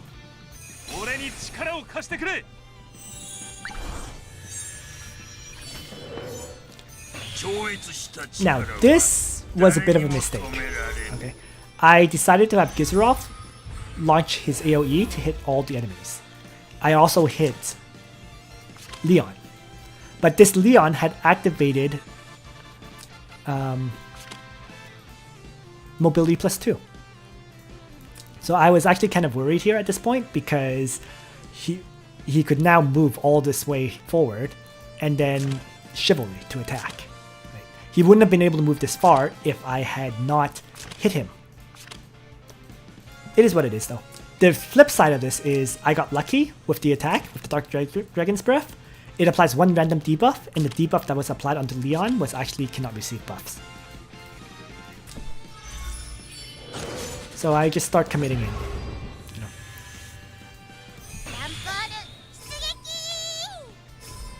Iris casts his Dolly, she has Goddess tier, the debuff is removed. So now Leon is going to get the Chivalry buff properly now.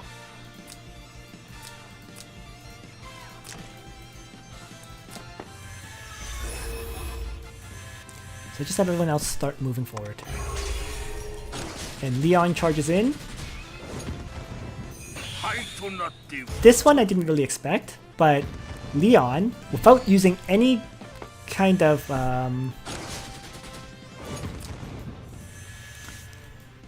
Leon, without using his Chivalry, without using his 1000 Hooves, was able to one-shot my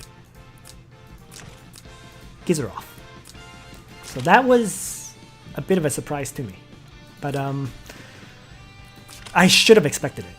You know, Gizaroth at the end of the day, even though he has 533 defense, it's not super duper high, and with Bone Dinos doing plus 45% attack, it really meant that the Bone Dinos could crush my Leviathans, and then Leon could crush my Gizaroth, especially when Leon is getting his faction buff bonus of an extra 15% damage dealt. So, in other words, between the charge effect of 20% damage dealt, or between his talent increasing his damage, right, 20%, between his faction buff giving another 15%, he was doing 35% additional damage, which meant Gizaroth dies very easily. Especially when he crits hits, of course.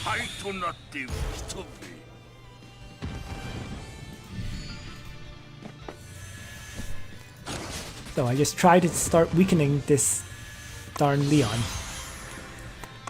Once again, I allow him to activate Chivalry and whatnot. And now Leon does his Chivalry, strikes my Listel with 1,000 Hooves, and unlike Gizerov, Listel lives. With 106 hit points, but she lives. Yeah, you're right. If I had Lobsters on Gizerov, he would have lived for sure.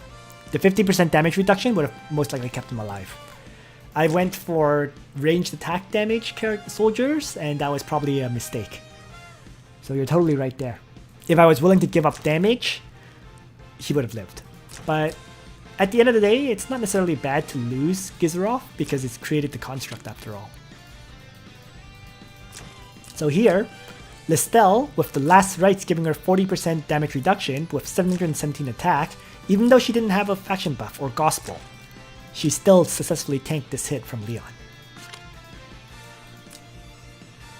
And this just shows how important it is to enchant up your characters properly. 106 hit points, but that made all the difference. Of course, it also helped that Leon was not at full hit points for this attack, right? Gizerov had already weakened quite a few of those bone dinos. So it's very likely that one or two of Leon's attacks actually hit the vampire bats as well. Right? So combination of multiple factors allowed my Listel to barely survive. And since she lives, that makes all the difference.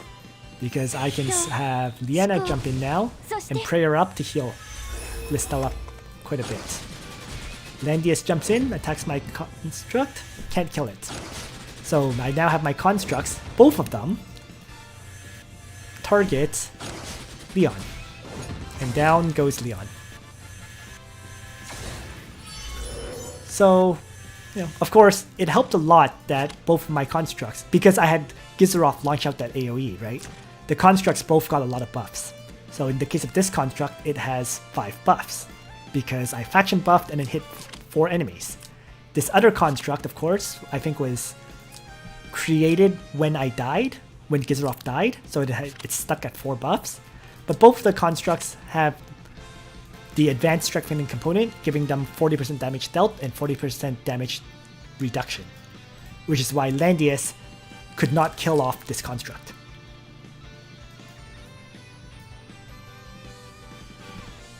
He did not have the mobility to attack my Listel at that point. That's why. If I just go back here, right? This is part of the reason why I placed Liana here. But Landius would have to move around like this, which can't attack Listel. And Yusuke, because Yusuke is in his reduced state, could only move 2 tiles, and his Dark Tinker only has 2 range. So he does not have a way to attack Listel either.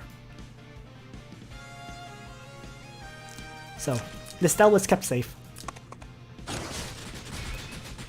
So he did the only attack he really could, which was attack this construct.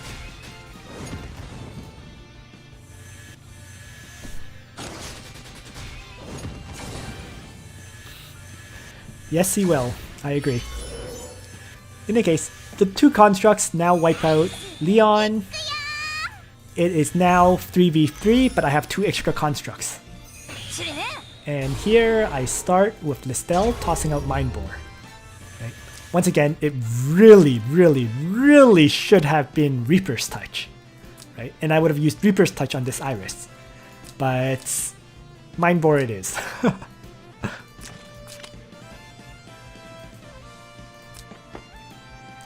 So Yusuke tries to Dark Tinker Listel, doesn't kill her. Right? This Yusuke did not activate his Psychic Eruption. So, and he still had the damage reduction of 30%. So between those 2 factors, Dark Tinker is still doing 30% reduced damage, and plus, Listel lives.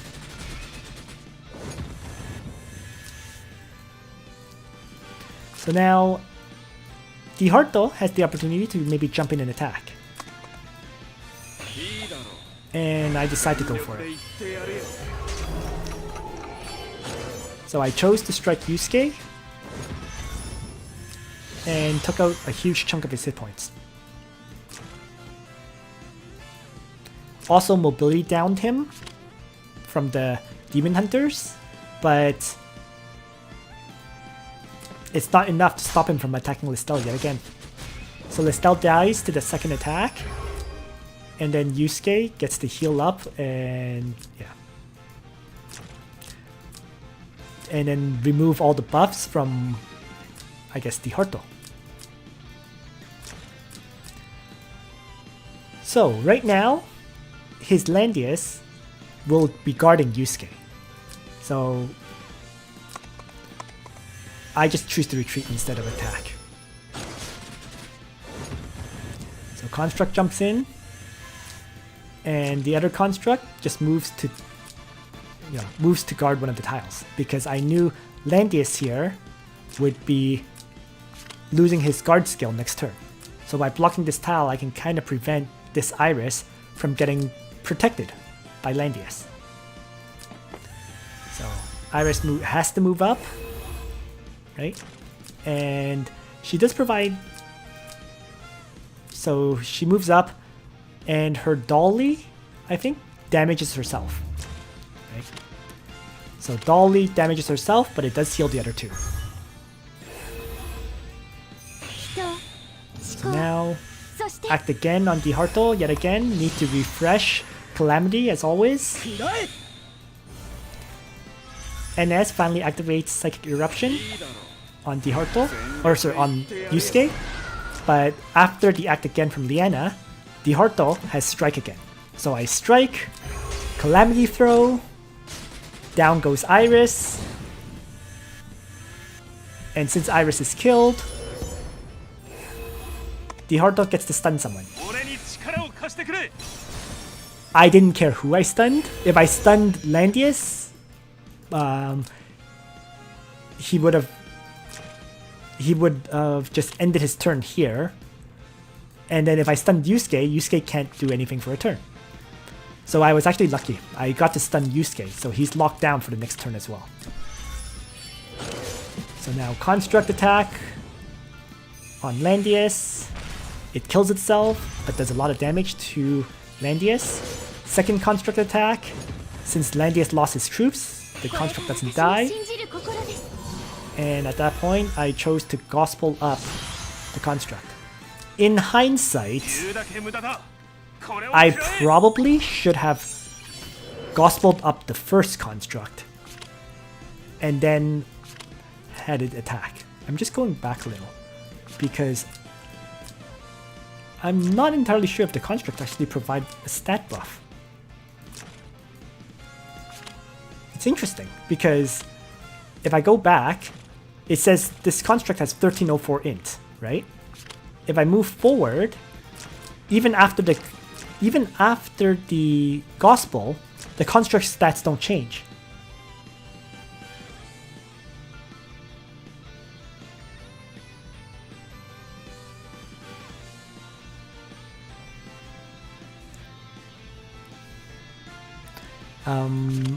Reincarnated. Don't forget that after Leon activates Chivalry, he will lose the Ignore Terrain buff. So if he's Chivalries and he's trying to fight me in Swamp, he won't get to move very far. Just an interesting point to mention. But yeah, so this was something that I just realized, but the Constructs take Gizarov's stats, right? So what that means is even if you apply Gospel on them, they don't get any stat increase. They still keep their stats that are equal to Gizarov's. So, interesting factor. The Gospel ended up being a waste. I would have been better off Gospeling up Liana rather than Gospeling up the Construct. In any case though,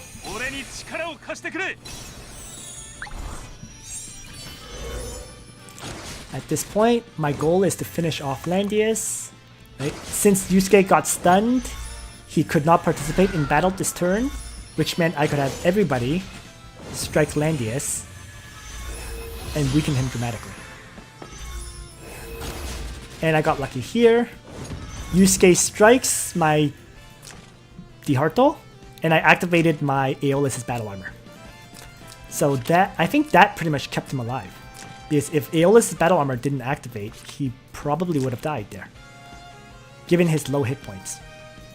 Right? 65-78.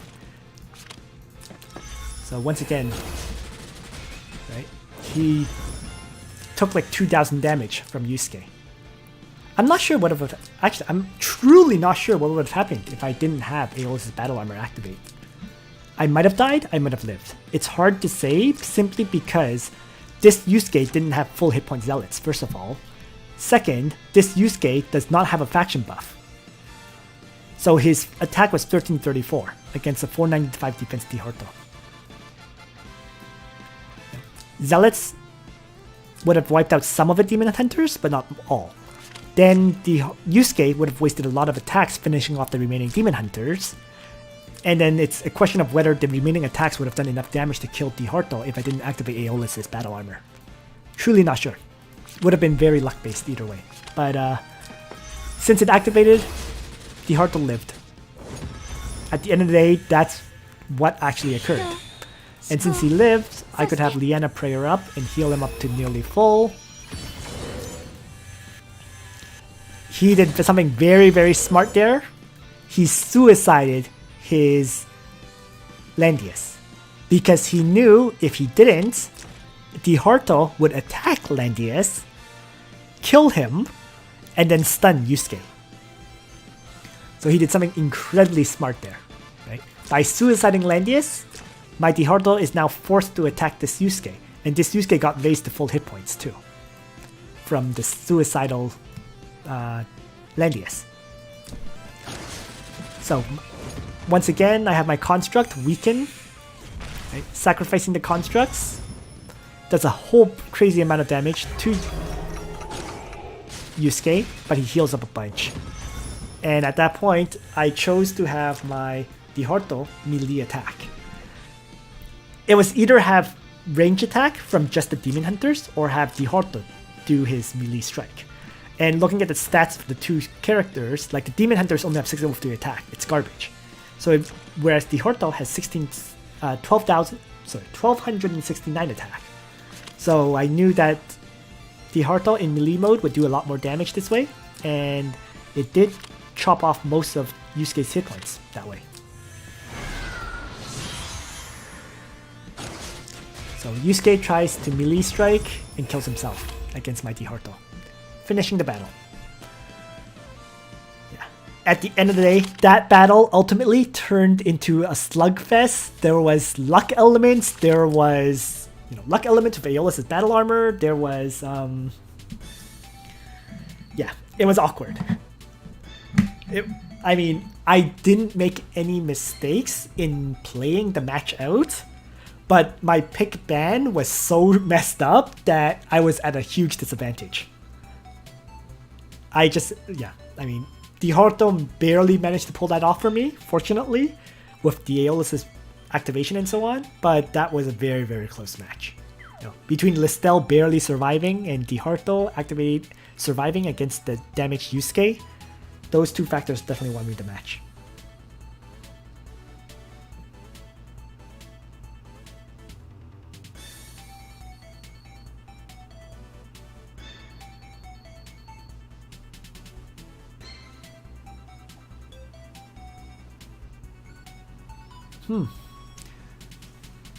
Very likely. I mean, swamp movement for cavalry is kind of confusing. I think it's 2 tiles, or 2 movement, right? So you could move 1 grassland and then 1 swamp to attack. But yeah, I mean, so many factors came into that first match. And there were factors I could have avoided entirely if I had banned Ares and Claret on the second pick ban.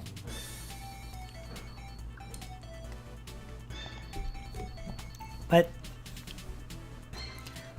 it is what it is. A win is a win. The other factor of this is you don't get to see the amount of time spent in a replay like this, but we were both down to like barely no time left when combat occurred. I was down to the 15-second countdown. I think he had 20 seconds on top of the 15. So both of us were just crazily trying to decide on our movements as fast as we could because we had no time left. So this second match, I smartened up, you know. I knew what I was going to do for the pick ban phase. So here, I lost Langrisser just like before, but I banned his Ares right from the start.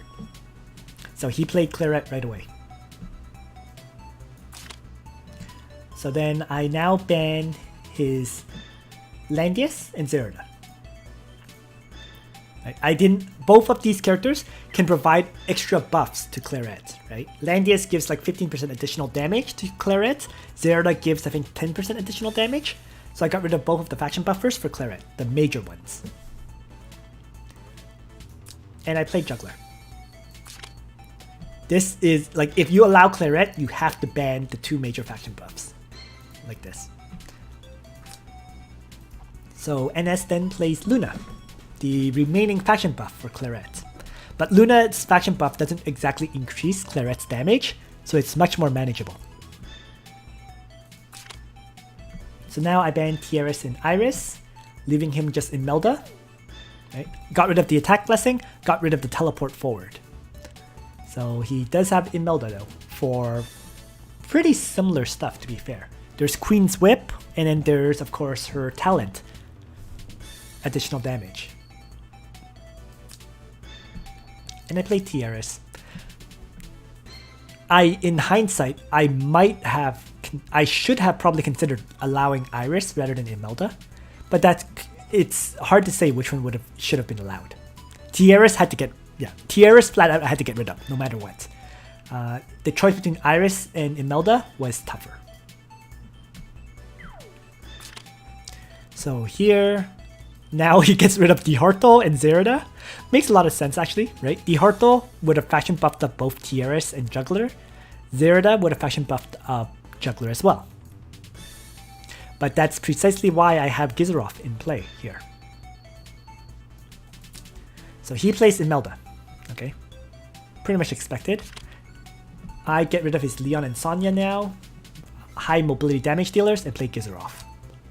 So now he's reduced to mostly 3 movement characters, and I guess Mystery Knight, who doesn't get buffed by anyone here at this time. So I have Gizaroff, who can buff up Juggler now. And he gets rid of my Bozel, of course, as well as Luna. Luna, I think, was also to get rid of the faction buffing of Luna, right? Could have buffed Tiaris. So he plays Deedlit here, and I ban his Yusuke and Juggler at this point. So he won't have a tank, and he won't have Yusuke for long range strikes. And Yusuke can't buff up Deedlit. And I play my own Deedlit. Deedlit just has a lot of utility with Gospel, with her AoE heal, and stuff like that. So we're down to, I guess, the last picks at this point. NS bans my Listel and Omega, and he plays Rachel rather than Mystery Knight. That was interesting. To be fair, I mean, Mystery Knight would not have anyone to buff her, so whereas Rachel can Gospel, so I think that was the decision making there. Right? Rachel can Gospel, she can still do high damage, she can AoE, she can single target strike. Mystery Knight would be able to do a lot of that, but she doesn't have a buff. And of my remaining 2 characters, there's Liana and Hiei.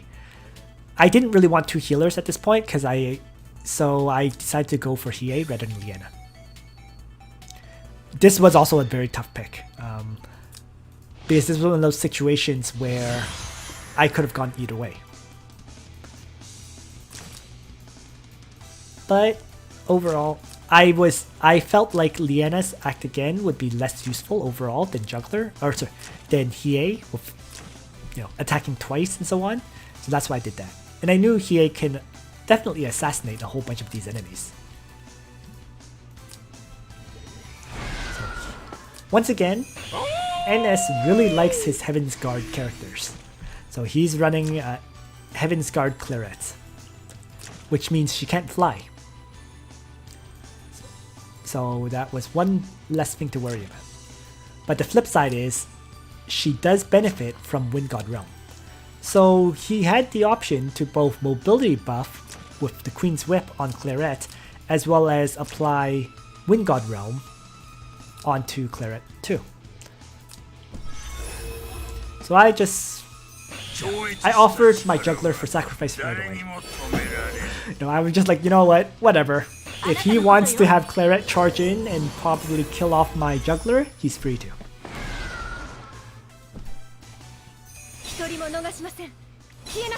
And he starts with faction buffing and King's Crown buffing. Claret. And then finally, Queen's Whip. So at this point, Claret has all the buffs.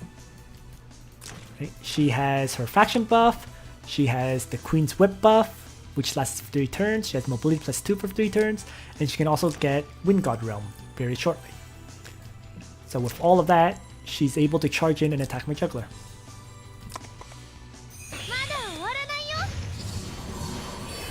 There is a fact. Why would I bring a faction buff on juggler when Gizaroth can provide the faction buff to juggler? I mean, you're right. I considered it, giving the faction buff so that Hiei and Deedlit would have a faction buff, but I didn't think they needed it. That's why. Deedlit has Gospel, so that she can Gospel herself. Hiei, I felt, could function without it, because he would launch out Dragon of Darkness Flame, do some AoE damage to the enemies, and then single target strike. With 2 strikes, I didn't think any of these enemies could survive. So that's why I didn't bring the faction buff on juggler. I felt Beast Shock was more important.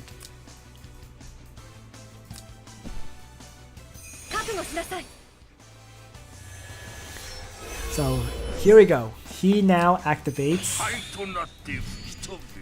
Wind God Realm on Luna.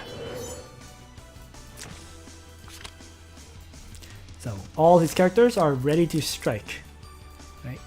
And for now, I'm just continuing to hang back, waiting for him to charge in. He has Deedlit move forward, and Deedlit also activated a mobility buff for 2 extra range. So she's able to move, all the way here instead of stopping here. She should have been stopped here, then move 3 more to attack, but since she activated Breeze first, she has a further she can move further. So I'm just waiting for him to attack with Claret at this point. And he didn't. So he chose not to attack with Claret and just continued to hang back.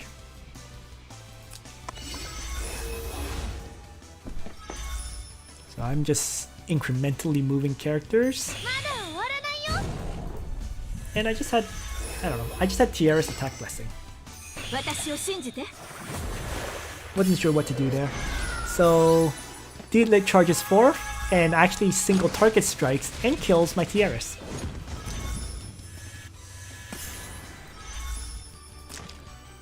Bit of a surprise to me there. But I was not expecting that attack, that was for sure. Of the targets that I thought he would kill, Tiaras was not the one that I thought he would strike at. But with that, Tiaras falls in 1 strike.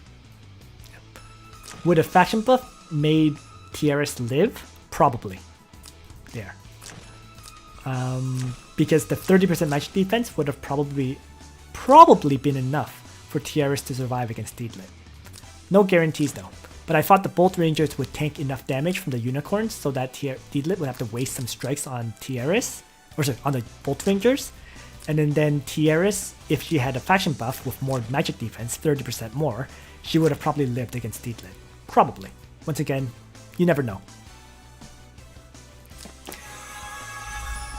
Because after all, the Elven Aura is 1.7 times damage. So it's hard to say whether she would have lived ultimately. In any case, I lost my healer right away. So Deedlit kills Deedlit.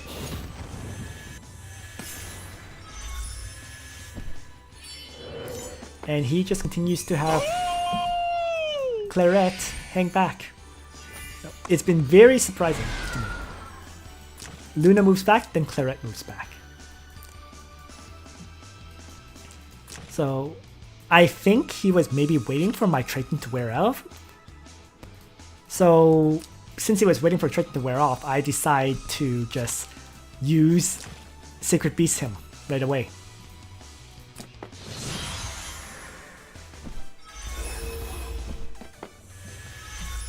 Nope, Bolt Ranger is 50% damage reduction, so it does work. Alright, so now at this point, he's continued to hang back with all his characters. Right? I've offered Gizaroff as a sacrifice, as well as Juggler to take a hit, so he had his choice of who to attack with Claret. And he chose not to attack yet again. So at this point, his Imelda 3C has worn off. Okay, he stayed back for so long that Imelda's 3C is now gone. So I really wasn't expecting him to, just hold back for quite this long, but he did. And for now, right, I have Juggler, I have Gizaroff move up first, and then I move this Construct to protect Deedlit. Right? I did not want Deedlit getting attacked by this Claret, because I knew Deedlit certainly would not have been able to tank the hit. So Claret, after, Claret now jumps in, which is really, really funny, because this is when Claret no longer had she no longer had Queen's Whip, she no longer had King's Crown buff from Luna. All she had was just the faction buff and plus 20% damage from Imelda's buff. That was it. So she's missing the 10% additional attack from Queen's Whip. She's missing the additional 20% damage from Luna. And so it's no surprise that my Juggler lived. And lived very well too. He actually had 6,000 hit points, which was actually much higher than even I expected. Right? So he heals back up 8,500 now. So he just waited too long to attack, is what happened. And he tries a second attack with Roar. Right? Still lives. To be honest though, I did expect Juggler to die to that second attack, but since Claret had 50% damage reduction, it wasn't... I think these lobsters absorbed an insane amount of damage, is what happened. Because of this minus 50% damage, I really think the lobsters with also, damage taken is decreased by 50%, absorbed almost everything. Even though she moved 5 tiles, so that Ride the Wind gave her an additional 25% damage, that was all she was doing. 25% damage. And so, because she was only doing 25% damage, Juggler tanks the second hit. Might have been different if Roar had actually removed my water buff. Right? If I was not in water, then the lobsters would lose that 50% damage reduction. But since Juggler was still considered in water, yeah, he did nothing. But at the end of the day, trying to rely on 2 buffs getting removed when my Juggler had 9 buffs, that's a lot of luck. Alright, so Juggler continues to survive. So I cast Sea of Miracles with Deedlit, and then Windcutter Dagger down to Claret. Nice and easy kill, 4 against 3. And I really did expect Juggler to die there. But since he didn't, he gets to take another attack. And even Luna jumping in can't kill my Juggler.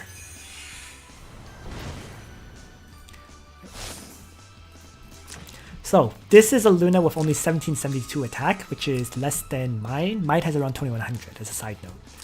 So it was 1772 attack against my juggler who has 1016 defense. So I was heavily damaged, but the lobsters were restored quite significantly. So even though this Luna had full hit points,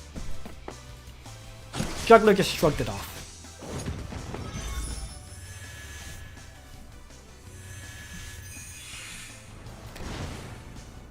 Because it wasn't going to expire, Salim. I had used Sacred Beast him just now. Triton was ready for use. What I did was I Tritoned on turn 1, then I Sacred Beast him I think on turn 3. So Triton has not been used yet. So the interesting thing here is Luna also did not have the Imelda Queen's Gauntlet buff. So if he had that extra 20%, he might have been able to kill Juggler? Might. But I think he moved in at this point as well because he didn't want to tank the Gizaroth Dark Dragon's Breath, right? If I hit him all with Dark Dragon's Breath, he would have taken damage, and then the Griffin Knights would have been chopped down. So he wanted to do his full hit point attack while he still could.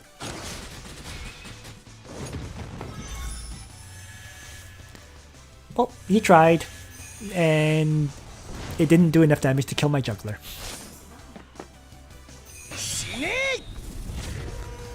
So at this point, very much just mopping up for me. In goes CA. Down goes Luna. Rachel rushes in and wipes out my Gizaroth who has been damaged. But it just means I get 2 constructs yet again. So I chose to Gospel up Hiei so that she has extra stats. And then I have the 2 constructs melee attack Rachel to weaken him dramatically. And then Juggler gets to jump in and Beast Shock down Rachel at that point. So part of that was because I got a mobility buff +3 on Juggler. But, you know, like, I mean, I've had multiple characters constantly ending turn close to Juggler. Gizaroth has a Tenyo's headdress. Deedlit has a Tenyo's headdress. So it's no surprise that Juggler got a mobility buff. And with the Beast Shock, down goes Rachel. And now there's only Imelda left against my remaining characters.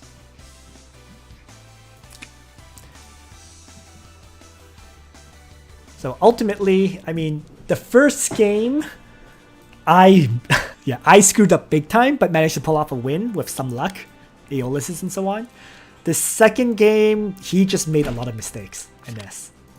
And because he made those mistakes, I was able to fully capitalize. I mean, I really expect, like, this second game did not play out the way I expected at all.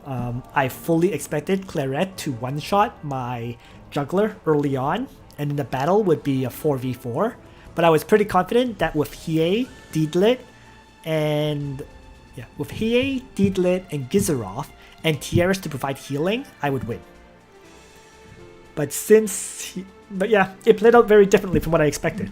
And it became easier than it should have been for me to win. Yeah, well, Ennis seems to play a very defensive strategy. That's the thing. Right? He holds back and then he engages later on. Was not the right move there because he ended up wasting his Queen's Gauntlet.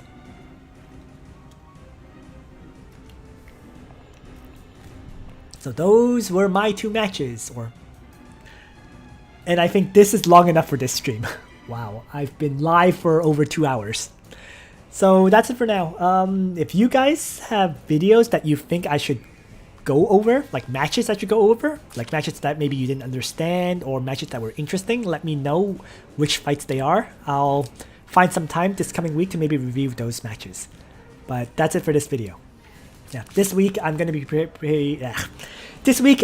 preparing for my match against Manson. We'll see how that one goes. I mean, I know Manson has way higher level training grounds than I do, and he has a lot more Echoes of Light, which means a lot more, you know, powerful heroes in general and characters. So we'll see how this one plays out. I'm kind of excited to see if I can take him on.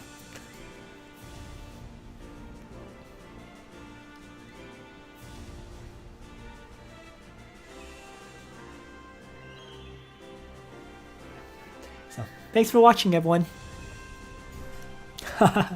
Yeah, I mean, there's skill plays a huge part of this, but so does, I think, luck plays a role too.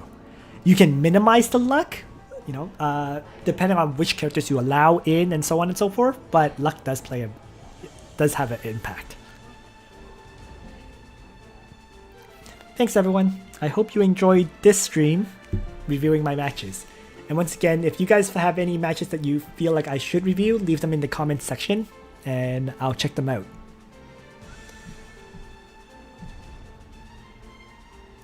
So, on that note, Nitro out.